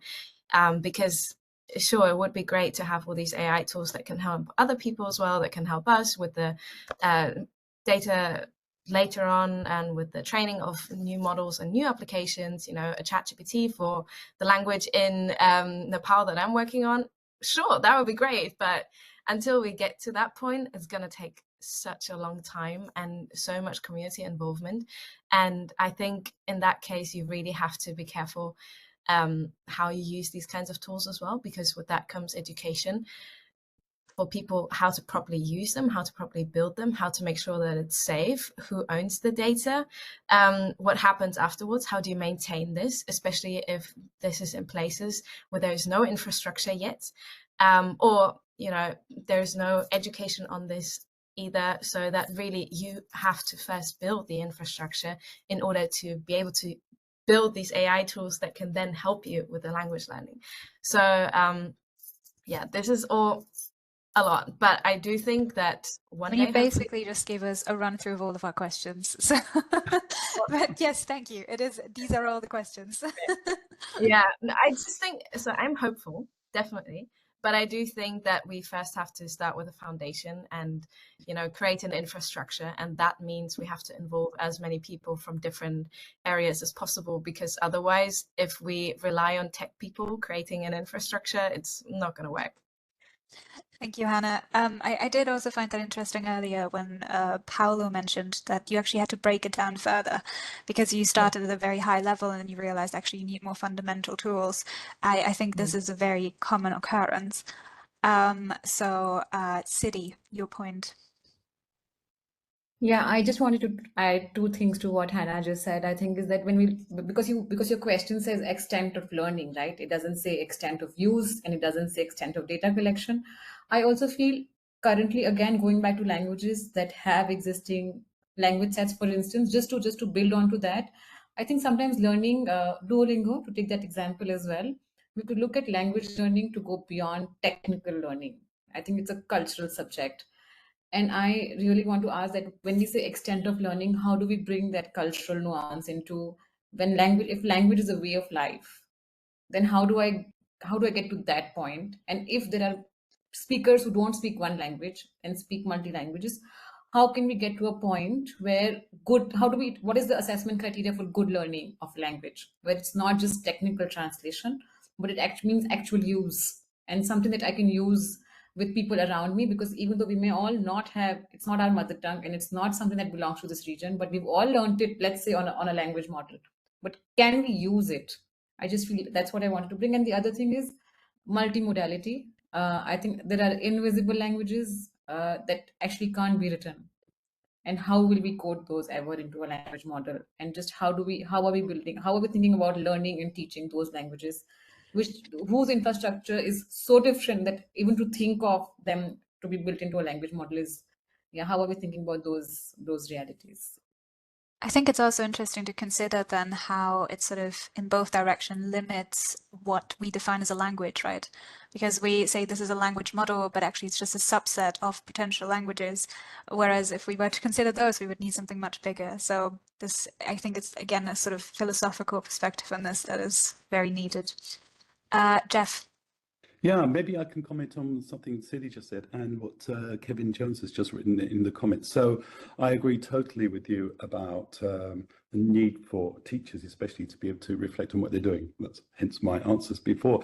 It's worth mentioning that with chatbots, you can upload materials. So if you've got inexperienced teachers, you can upload books on communicative language teaching methodology, how to aid memory, etc. And when you ask a question to the chatbot, you get a much more specific answer to your question. So it really can help you develop along those lines. And something Kevin just asked the question, what thoughts do you have about the group of teachers that focus on restricting the use of AI instead of working with the technology?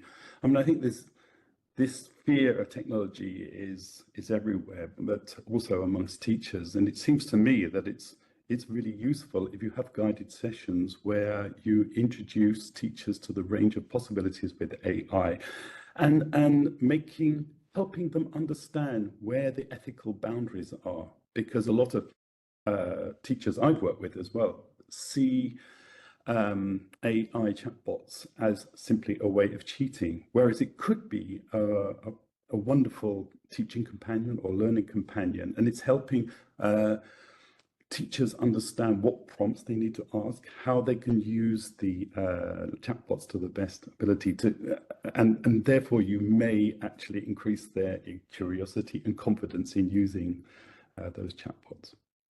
Thank you, Jeff. That's an interesting point about using them more in a companion kind of way. I think there are two very interesting points in the chat where Elvin wrote that before the data, it is strictly important to formalize a language as grammar and to formalize a language. And then once you've formalized it, then you can produce a data set pretty much automatically. And then Julie wrote that it seems our conversation seems to have shifted from language is a social practice to data. So I think those 2 points are very connected, right? So the question is, how can we consider both of those things? On the one hand, you have the the need, if you do work with AI, to work in a very formalized system. And then on the other hand, you have the, okay, but where does the social aspect come into all of this? So specifically, if we stick with learning for a second, where do you think we could like draw that balance between the two poles? I have the easier job. I just have to ask the questions. I don't have to come up with the answers. I mean, honestly, looking at what we prepared, this kind of connects really well to our next question. Does it? I think it does. Okay, Hannah, maybe you could give it a shot and then we'll move on. I actually just wanted to add something that was mentioned in the chat as well, regarding paying teachers, because I'm realizing that we're talking about, language learning apps and how we can teach people their own language, but that also needs a lot of resources in order to create the infrastructure and have people that work on all of this. And we're not using these resources to actually pay teachers and create education systems in those areas. And I think we could do so much more there as well. So I don't think trying to erase or replace teachers in this sense is the way to go. I just think that sometimes, as Jeff mentioned as well, this can be used alongside the learning journey, and also to have a bigger purpose, to preserve a language, to preserve a culture, and to create a new foundation for other applications. That's how I see the language learning applications.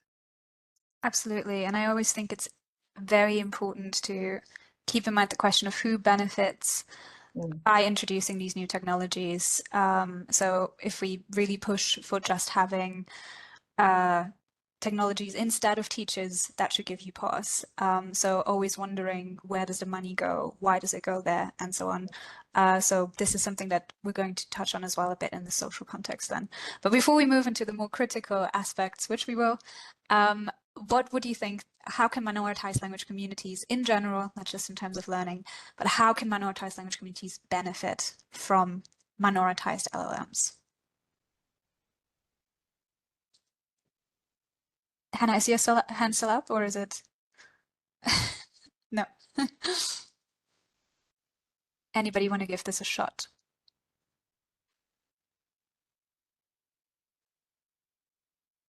Hannah? Oh, Hiwa, there we go. No, just can you please provide a clarification what do you mean by minoritized LLMs or small models? By small language models? Yeah. What do you mean by minoritized models? Did I write minoritized models? No. Okay. How can minoritized language communities benefit from? Oh, I did actually write that. That minoritized should not be there, and it should just be large language models, small language models. Yeah. Okay. I can go on that. Yeah. So go on, Paolo. Yeah. It kind of connects to the previous conversation. It's kind of. I see large language models, AI, whatever you can call it, as tools that, if you go back, similar to tools like computers, like calculators for math. So they kind of can be companion tools for language learning. And since these minoritized language communities are usually suffering from the endangerment of their language, so these tools can be helpful in trying to, let's say, speed up the learning process. But there's a lot of challenge in creating these large language models for these communities, and if you go back to the data topic as well. So when we talk about creating large language models or small language models for minoritized language, we need data, and that's not the reality. And if you have other reality, so for many languages you don't even have a written form for that. You just have some kind of orthographies which are not normalized. That we have different orthographies proposed by different studies, so forth. So we can have this benefit of like a companion for learning, but it have a lots of challenges as well to how to achieve that. That is something I want to point out. Thank you, Paolo. Hiwa? Yeah, okay. So I think regarding to this question that I wanted to basically point out two things. First of all, in terms of large language models, I start with this. Based on my experience, basically they cannot be useful for these minoritized languages, of course, due to a couple of reasons, and several have been discussed. But from what I learned from other people, from the community, basically, I can mention, for example, preservation and digital revival. This is one reason that the people, they say that those who are working in the field, or education literacy support, or for example, cultural autonomy, economic and social empowerment, for example, resilience against erosion and these things. But the fact is there are many, many challenges. First of all, language models. I mean, also the previous panelists, they also mentioned about, for example, the bias from the language models.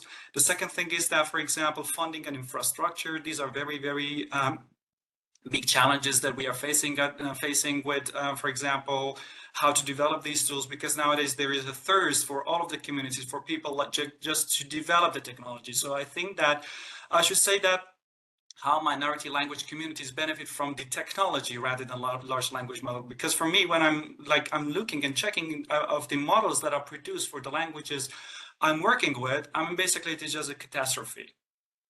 Because, for example, in terms of standardization, basically the bias that it brings to the society, a lot of conflicts, a lot of issues, the misabuse of the governments for these type of tools, that they are basically damaging the society, the hurts, it is really, really important. Also, other challenges in this respect, for example, in terms of the communities, is data scarcity, that it has been talked. I mean, when I have lack of data and then I'm using a large language model, I mean, basically I can't do anything with the society because the people are happy to use that.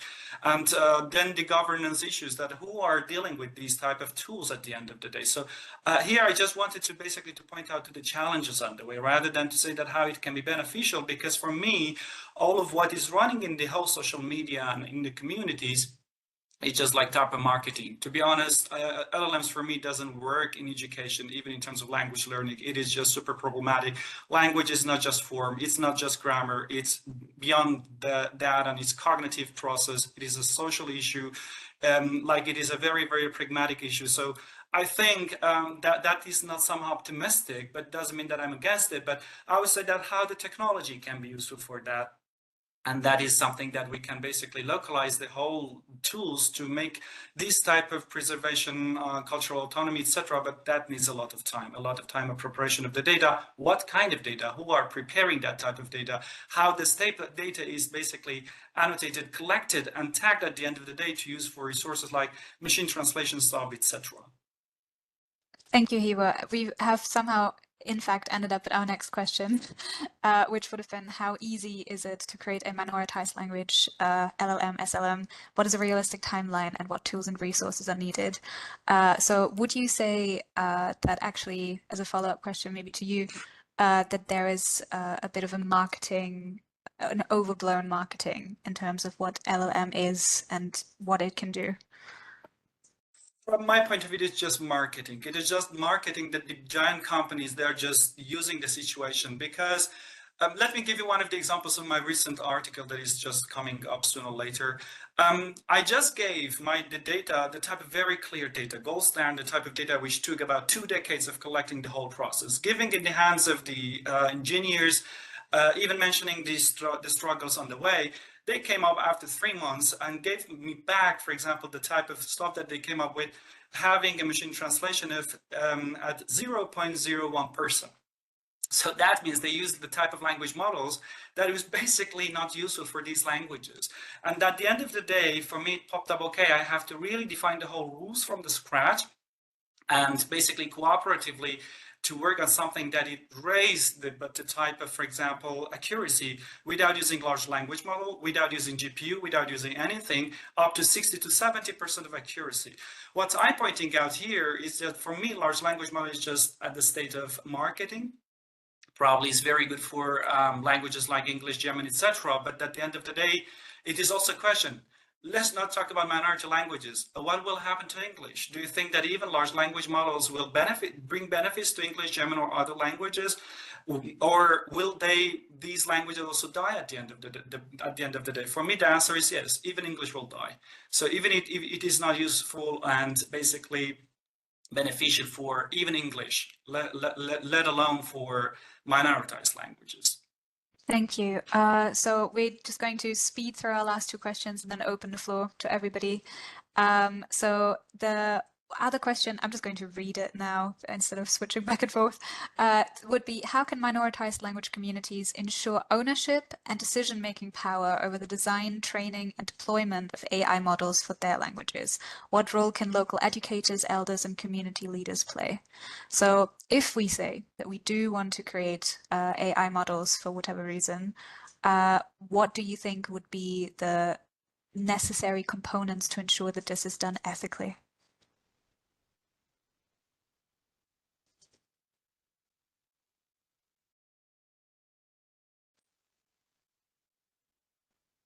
I think people are still stuck on English will die. That was a blow, I will be honest.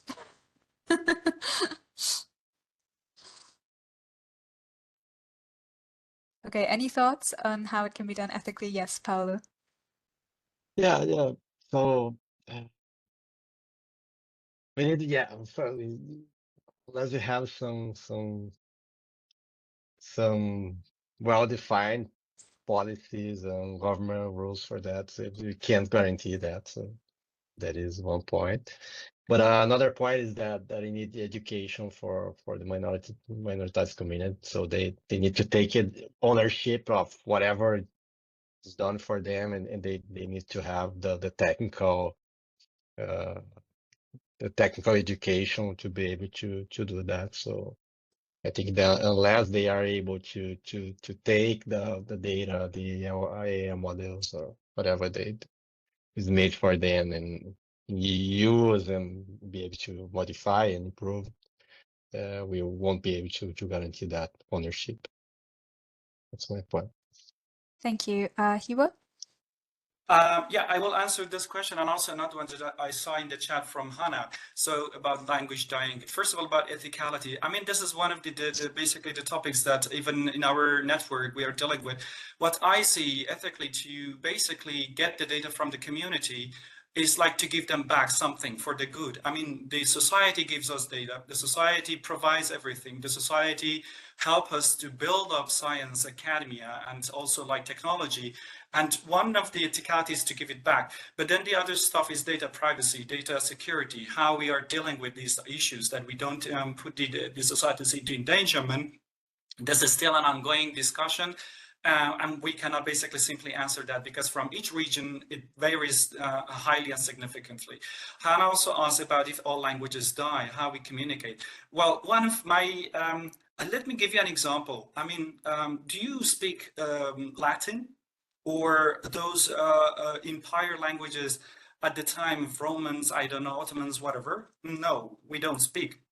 What does that mean here? It means that languages are changing, so evolving. So from one shape to the other form, and this is the way that we are communicating basically.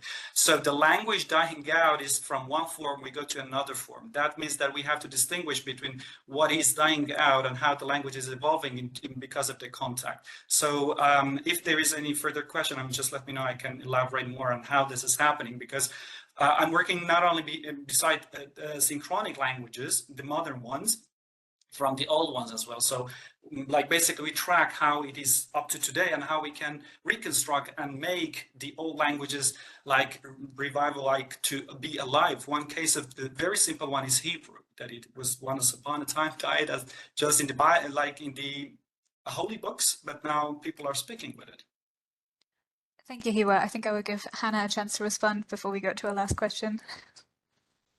Yeah, no, thank you for this. Yeah, of course. I mean, languages evolve, I'm aware, but I think in this case, to me, it's connected to so many other things. And when you were talking about languages dying out, or at least saying that LLMs don't really have a use anymore, to me, I'm just thinking about how we can problem solve at this stage and how we can make sure that, you know, people all come to somewhat a similar level wherever they are in the world. And I'm aware that there is so much data in English that we might never catch up. But I think in this case, I'm thinking of maybe I don't know, medical help. I'm thinking of warning systems in crises or natural disasters. And I'm thinking, okay, maybe there's a way we can connect it to language so people will know, okay, something's going on. This is how I can stay safe. Or just preserving the language and culture so that it can continue and maybe not die out.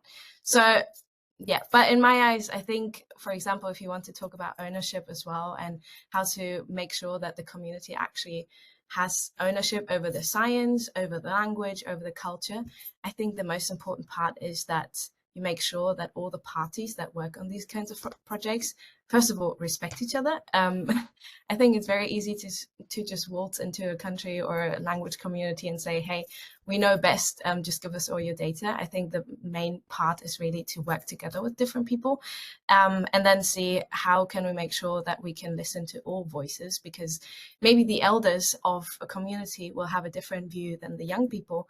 And who do you listen to? Whose take will you respect more?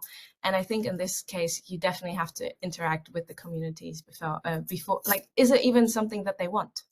Do they want a language model? Maybe they won't.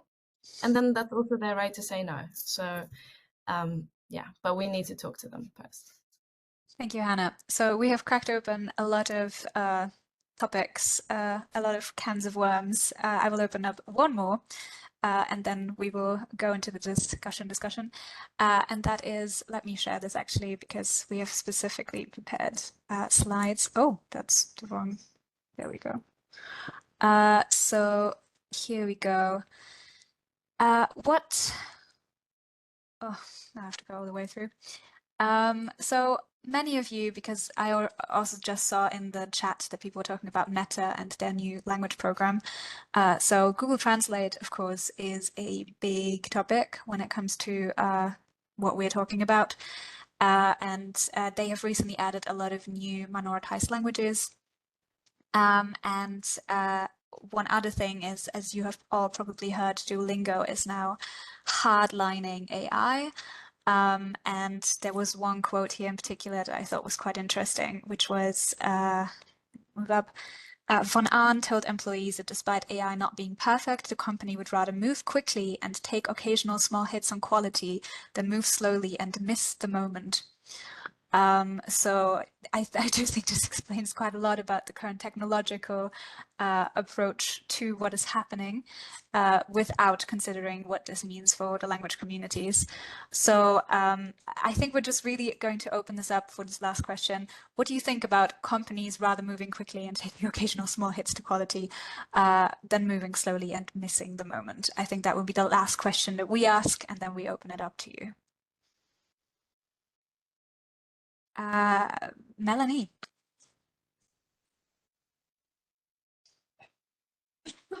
You are muted still. Sorry.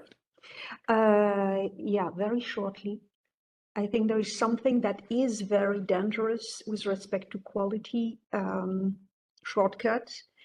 It's when we talk about generative forms. When a tool is able to generate bad forms, not in social linguistic terms, but really erratic forms of your language, then you have to consider that all the technology that we can use to gather the more data possible when we try to build tools next on our language will be polluted by those bad forms going everywhere on the internet. Also, in minority languages, we have this problem of linguistic security.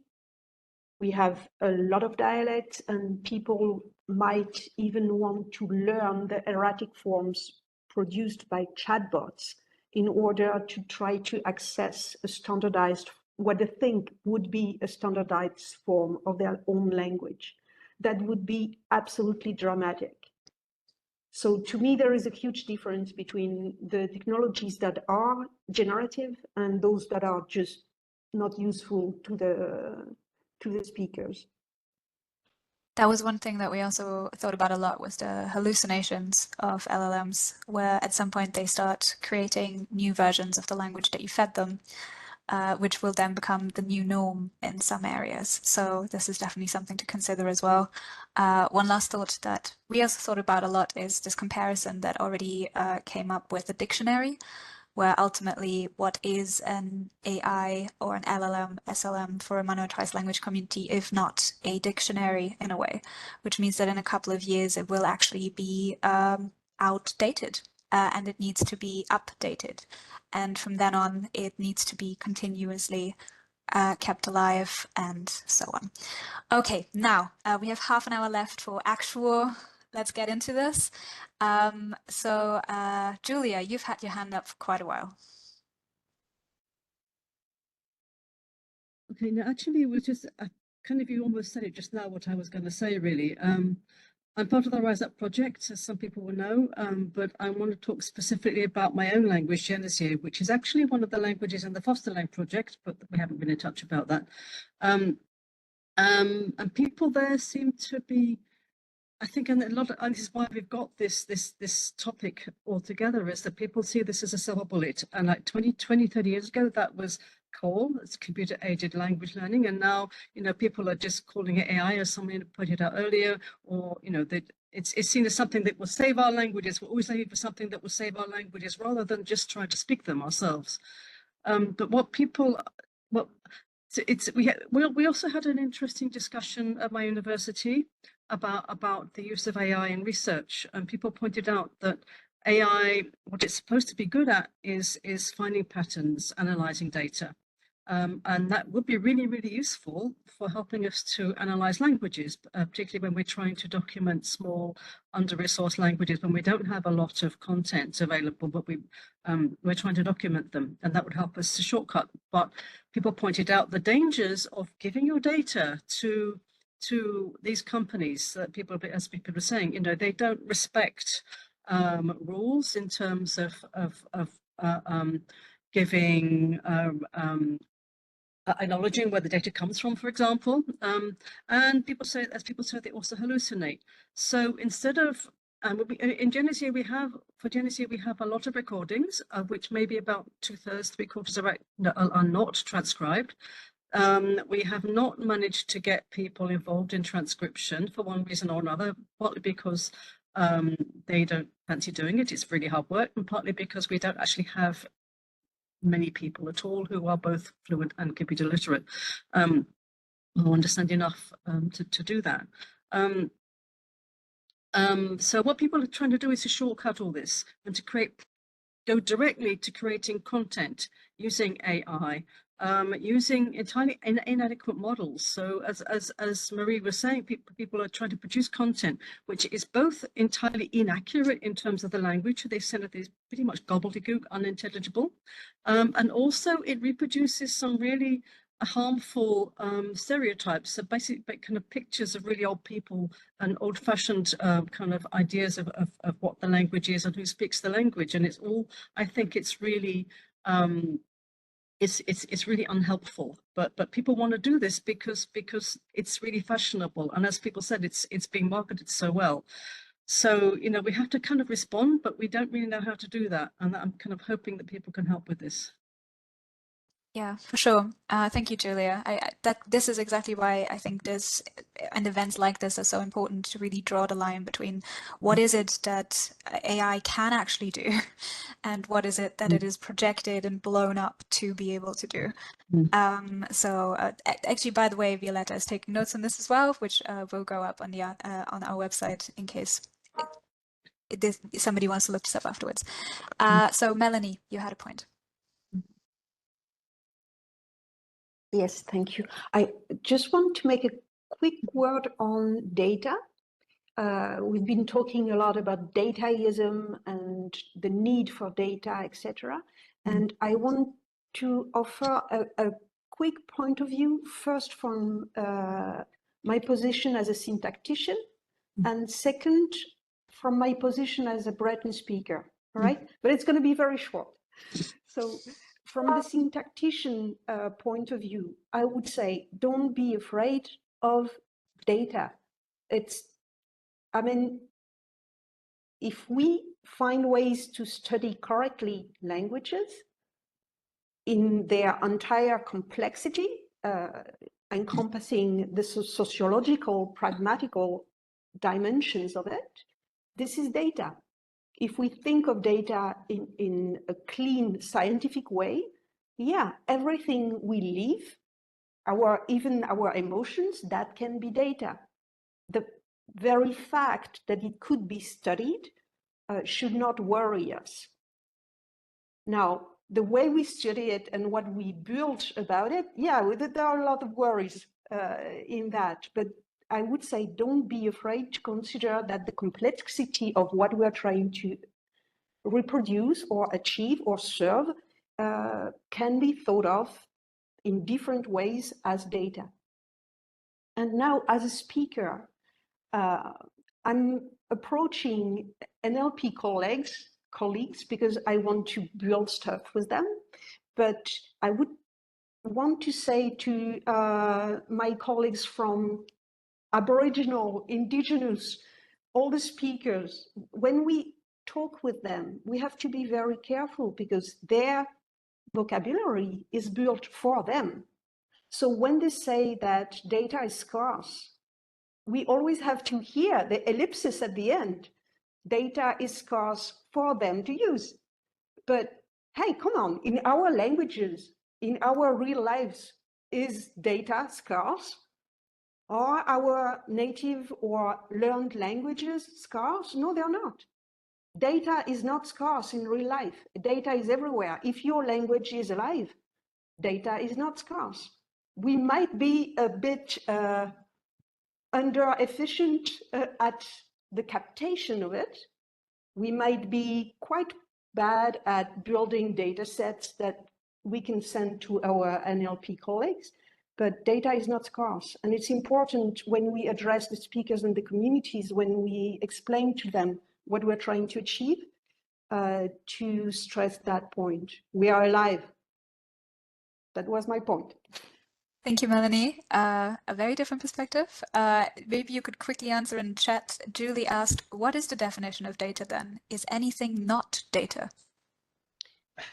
Well, if you want to study something, you have to find ways to, you have to find abstract ways to give points to what you're trying to analyze. This is data.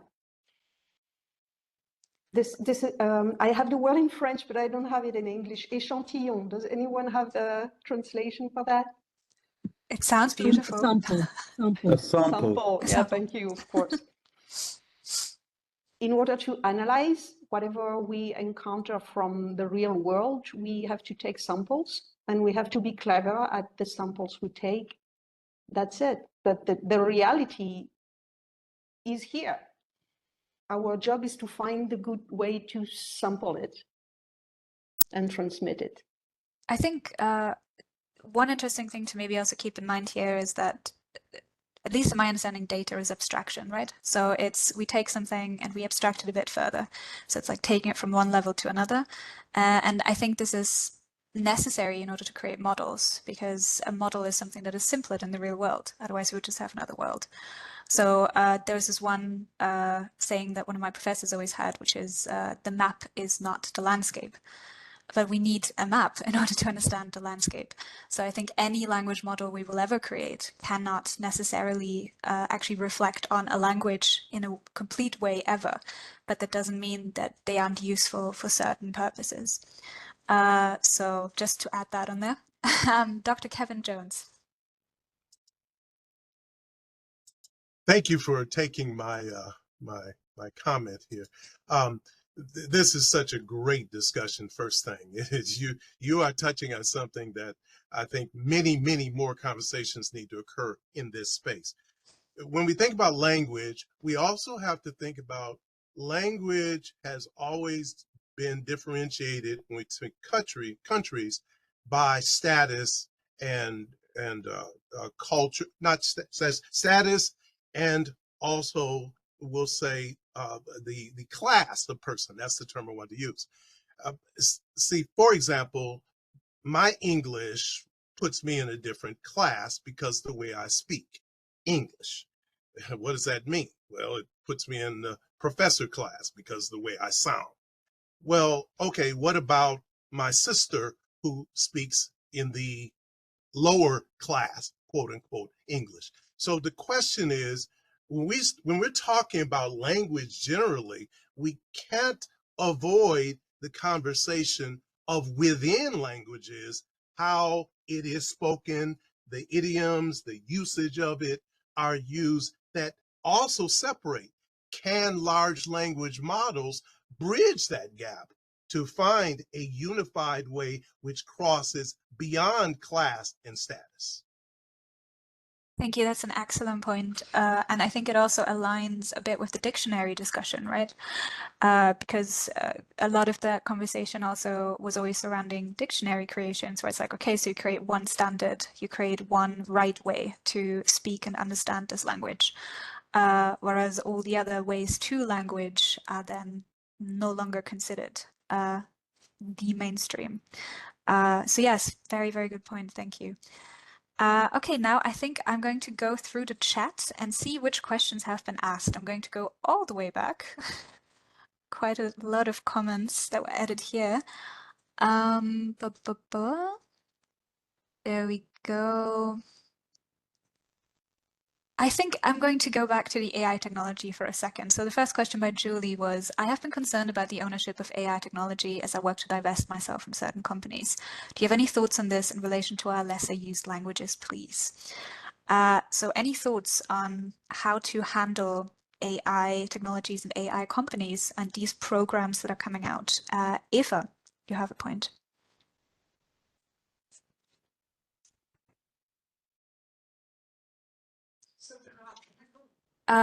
Eva? Do you, do you mean me? I do mean you, yes. Yeah, okay, but I wanted to raise another question and another point, so it doesn't relate to your question. That's why I didn't. I'm so sorry. I just realized that there are people on the next pages that also have their hands up, which I never saw. I assumed the hands would jump up, but they do not. So you have a point, and Gareth also has a point. So let's go to you first, Eva. Thank you, thank you. So maybe it's a minor point, but we talked a lot about language learning and teacher education and so on.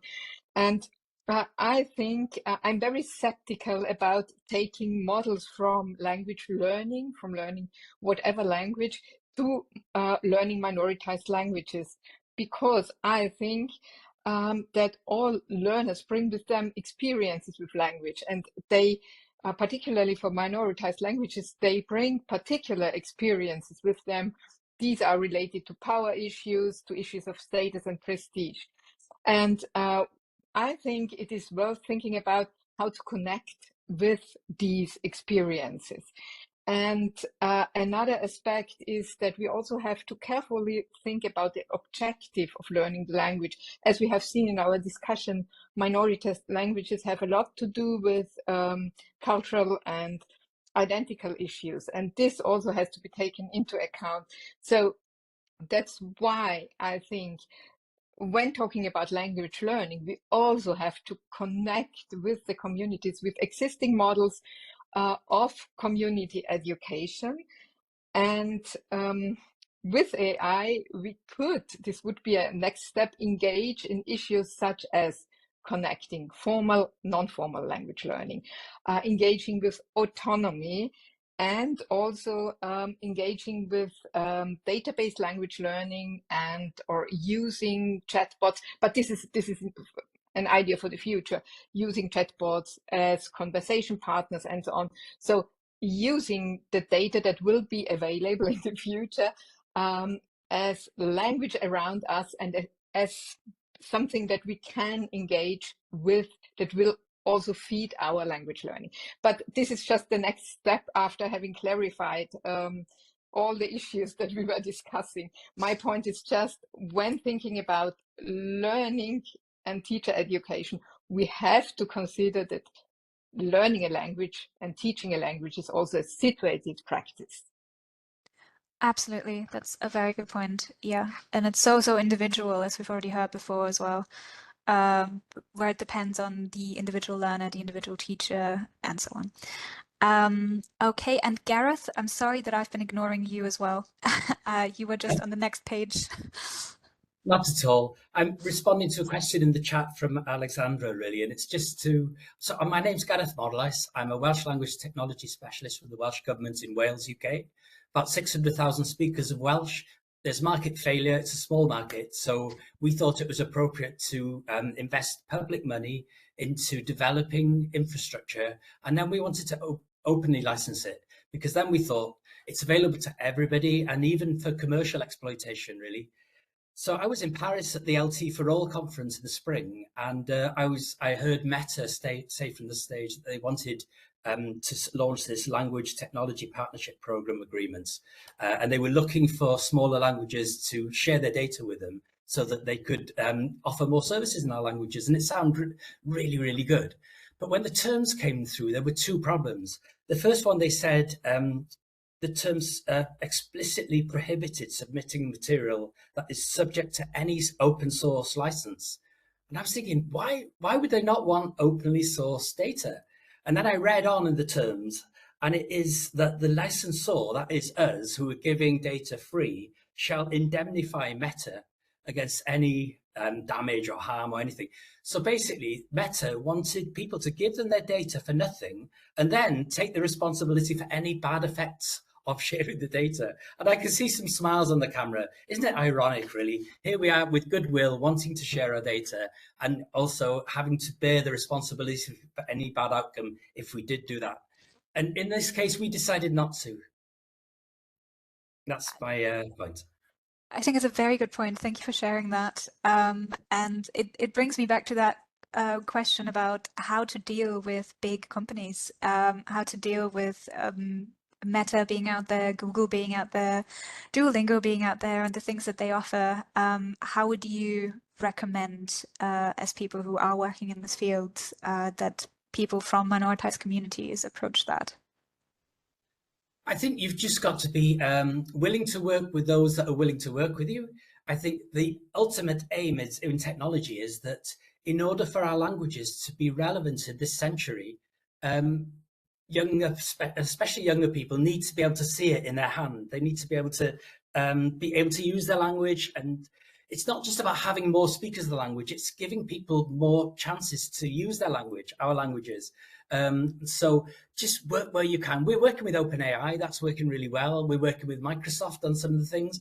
We're noticing Microsoft are trying things out in Welsh that they haven't yet gone into English to try. So code switching, automatic detection as well, two very exciting areas that Microsoft seem to be sort of leading the field in. And we're talking with Google at the moment. So, you know, there are companies out there, but I just ask for companies to be a little bit more sympathetic to languages, that we haven't got millions of dollars to sort out your lawsuits. That would be the dream, wouldn't it? Wouldn't it just be nice? Thank you. Yes, very, very interesting points. Hannah. Yeah, thank you. On that point, I think one way to go about this is to somewhat reclaim the language that you're speaking, because to me, at least, language is identity, and it's everything I associate with my culture, the way I grew up, where I grew up, and all of this. So if there's suddenly a big company, I mean, they will always exist, right? All these big companies, they'll always want to exploit people. And I don't think we're going to get away from that, especially with the current hype going on, because you'll open the news and there's something new about Microsoft, OpenAI, etc. every single day. So you'll believe that these are the only people that work on these kinds of projects. But that's not true. I mean, look at us, right? We're all working on all of these projects and trying to reclaim all of these languages and making it better for different communities. And there are other people out there, and there are people that care about their languages and also owning everything about their languages within the communities. And I think we just need to highlight those people and those communities and their work, and just show, okay, there are alternative ways to work on this, and there are ways where we can basically resist those big companies, because we also don't know what their ultimate goal is in this, right? What are they actually thinking? Why do they want this language? And do they actually care about the way it is represented, how our culture is represented within those language models? And they, in the end, get to make all the big decisions that should be up to, well, the language communities themselves, right? So in my eyes, yeah, we just have to make sure that we also highlight the work of smaller groups, smaller people. And I know it's a privilege to be able to work on these kinds of projects because it takes so much money and so much manual labor and just so much time and effort, really. And those big companies just have so much more of it. So it would be easy to just go over. But I think there are enough people that care that would work on this if we gave them the chance. And even if we take 1% of the resources we're giving to big companies right now, if we take this 1% and spread it out over several smaller language communities, what we could do with that is incredible. So I think maybe we just need to shift the narrative and say, hey, there are so many people that actually care and would be grateful for the help, and maybe we can do something about that. Absolutely, thank you. I mean, at Rise Up, of course, we always support follow-up language projects and follow-up language initiatives. I think we have one more question before we go to the final question round. The final question round will be to all of our panelists and presenters. The question is going to be, you can already prepare, what do you think would be the ideal future for minoritized languages and AI? But before we go to that, one more question from the chat, which was by Iram. I would ask specifically, I think, Alexandru and Sidi and maybe Paolo to answer this. The question was, could you please tell us a little bit about the attitudes of the minority language communities towards your projects? Are they interested? Do some speakers hesitate to take part? And if so, do you know why? Thank you. So maybe, Alexandru, we could start with you. Did you have any experiences with that? Yeah, sure. So I did not have any negative experience. Like, the whole community was quite ecstatic when the thing came out.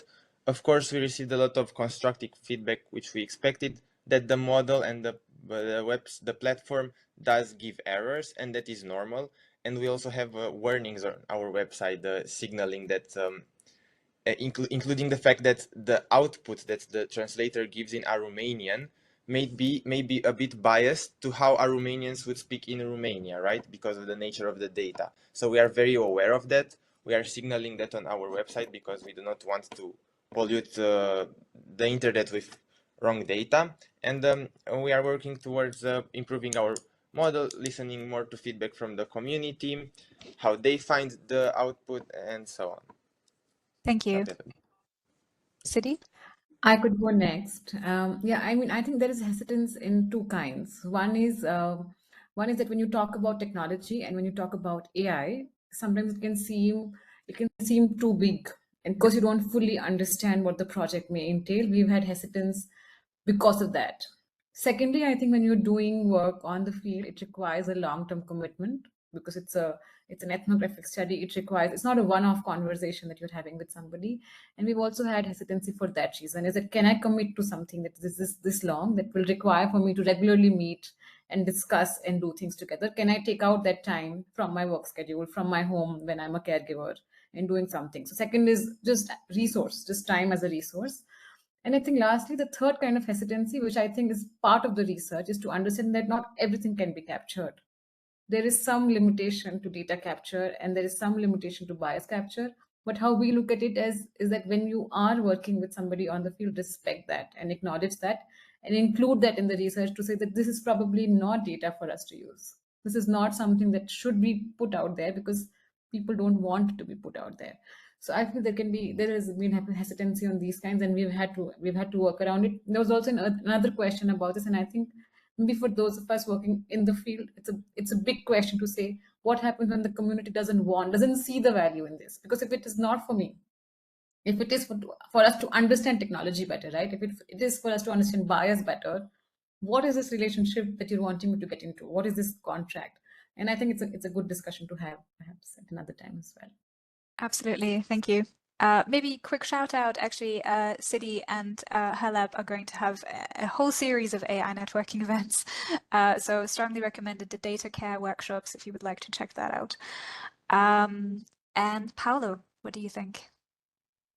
Yeah, we have, in fact, had mixed reactions. So in our first project, the one that I presented, we started the project pre-ChatGPT era. So that was, in fact, one of the reasons that we had to stop the project, because the community had fears of what AI could cause to their communities. But we have particular that community specifically has particular with language where they are kind of conservative, but in the sense that they want to protect their language, and there is something that is more traditional in terms of indigenous languages.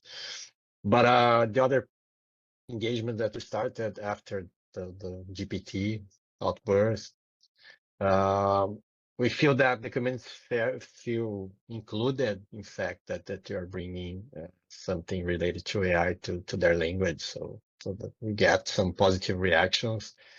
We wish you could bring to more communities, but we're trying to start one work and then include other languages, other communities. But yeah, for the project we're starting on June on the Amazon, we have already this demand to start working on other languages, although we have all the issues of no data and so forth, no lexicons or whatsoever to start the project or try to work on that. But yeah.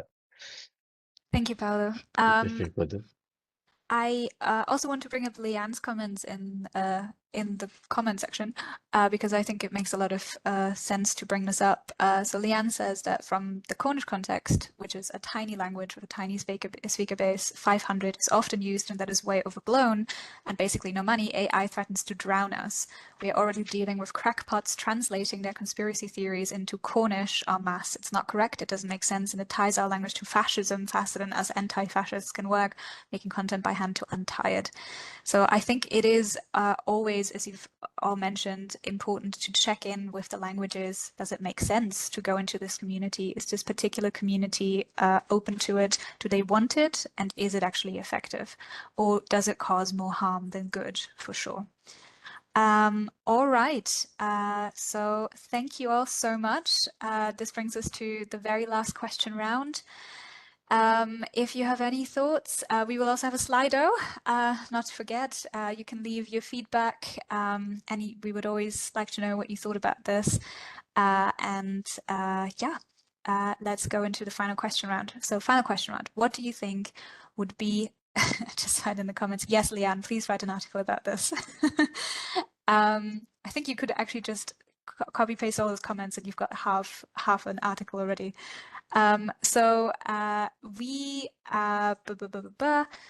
Last question. So what would be the ideal future for AI and minoritized language communities? What do you envision? So we're going to go through presenter by presenter, panelist by panelist. Iker, what do you think?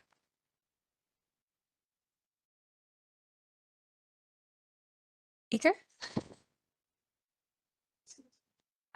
Is he still here? He might have left. Oh no. Let's see.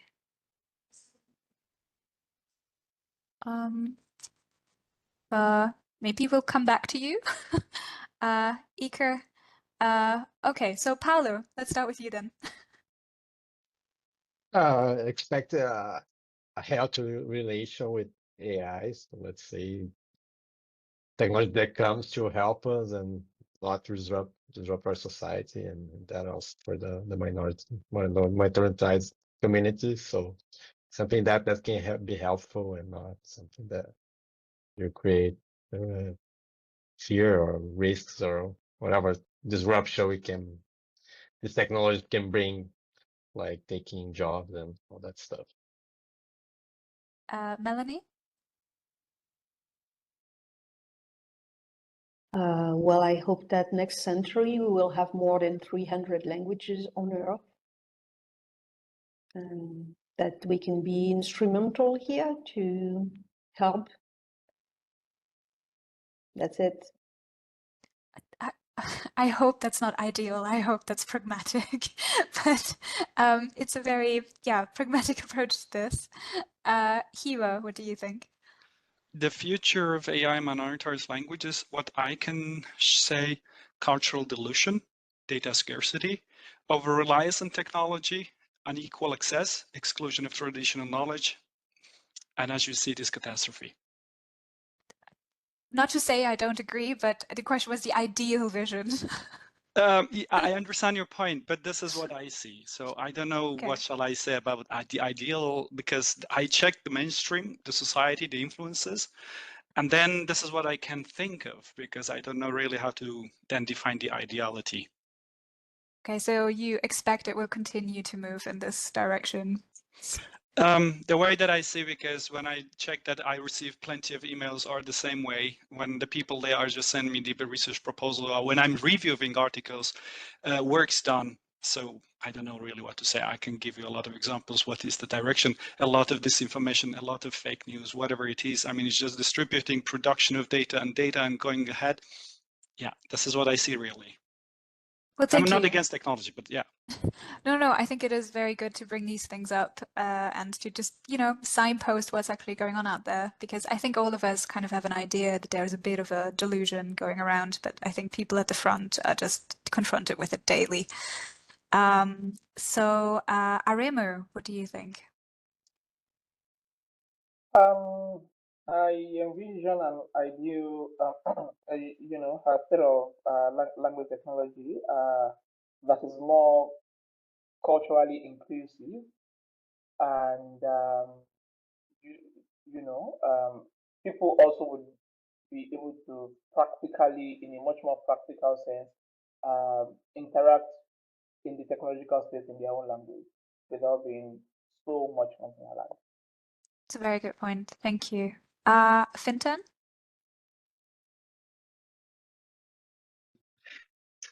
Yeah, so if I can speak ideally, the ideal future is one where the young members of minoritized linguistic communities don't have to abandon their language in order to get work or leave their communities in order to economically survive. It's one where technology is used for human benefit rather than merely capital accumulation. It's one where people can carry out their education through their language of choice. Ultimately, I don't think that this is possible in a case where power and wealth is concentrated in the hands of large tech companies. And I also think that this technology is probably more likely going to contribute to the automation of various kinds of labor, the decimation of the cultural sector.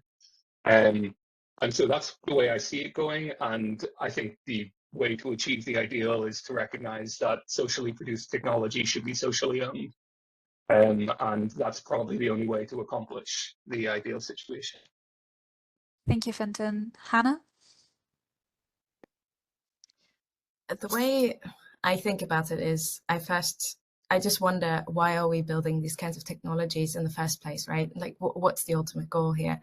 And I think sometimes we forget that this is just supposed to help us and make life easier.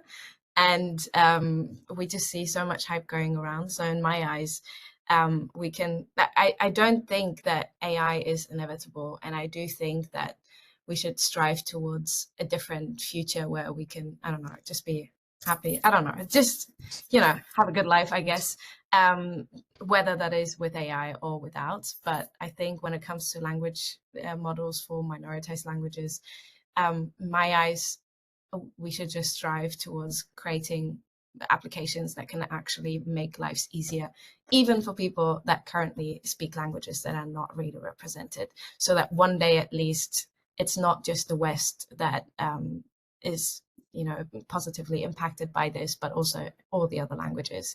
And however people and communities, I think they can decide it for themselves, because everyone has a different definition of it. Everyone gets to have their own choice. I don't think I can create an ideal that everyone should follow. And also, my viewpoint is very limited because of the way I grew up and where I am and the languages that I speak. And maybe there is a different way of seeing the future in a different language or in a different culture that I just don't know about. And maybe they all know a better way and have a better ideal. So I just know that I basically know nothing. So yeah. Very Socrates of you. I know.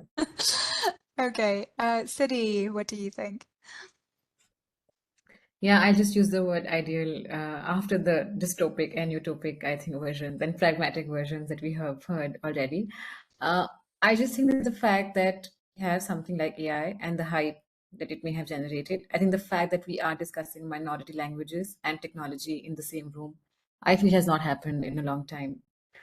And if this hype can lead to us all learning about AI, as somebody has said in the chat, but also us taking ownership of our own language and our own models to say, can I use this technology? Can I learn about it and then use it to preserve and use and create applications that are suitable for my context and my language?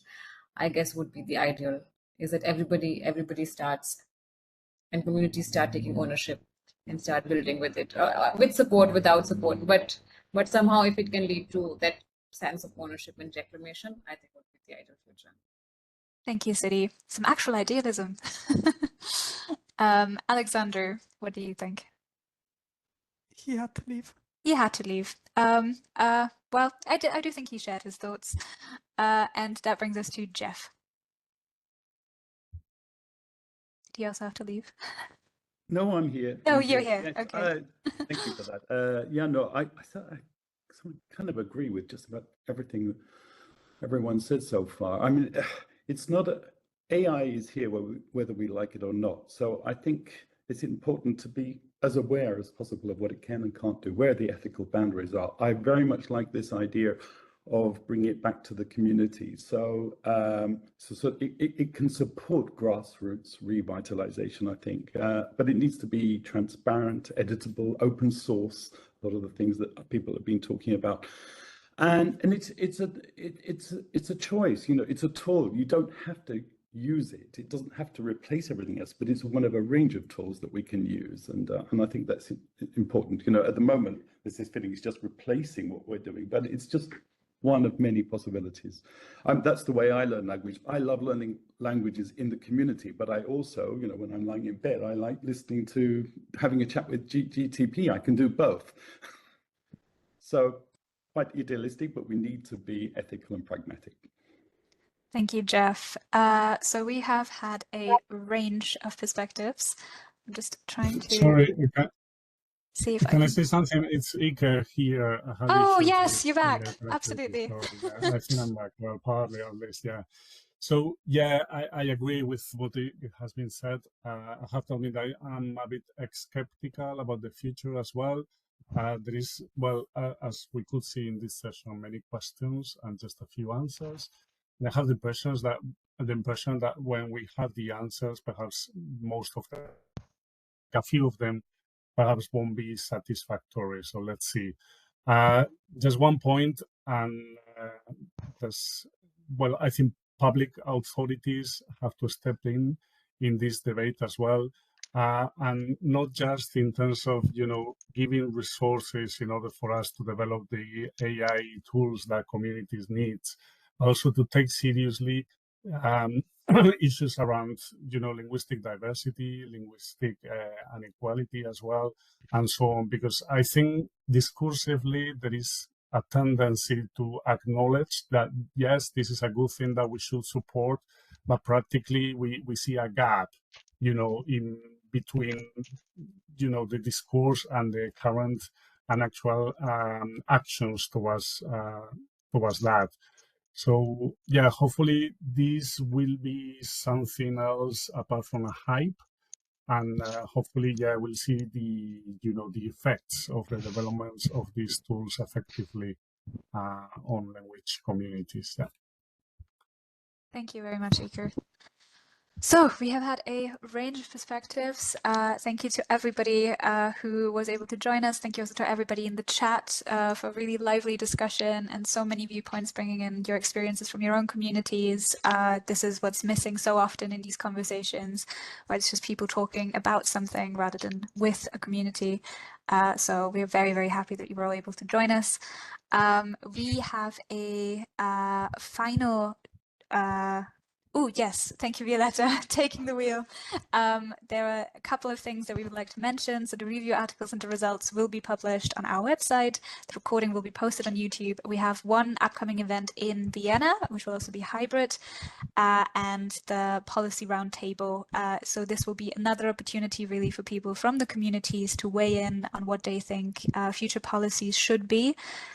We would be happy to see as many of you there as possible, even in Vienna in person, if you can make it, or hybrid online. Also, we have, if you yourself are working on a project, we have a pitching platform on our website where you can share what you are working on. So this is if it's already going, or if it's something you would like to set up, you can search for collaborators on there. And you can also browse cool projects that already exist.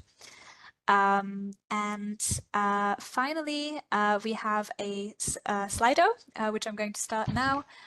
So please just let us know your thoughts, how you think we could improve, and if there's anything else that you would like us to maybe bring up in the review article, or that we could look into in our final year of Rise Up, unfortunately. So yes, thank you all so much. Is the Slido open? Does everybody see it? Yes, okay, great. So yeah, thank you all so much. Once again, it's a hot topic, and we really appreciate you taking the time to weigh in. And while we may not have answered all the questions, we may have created a bit more understanding in some of them.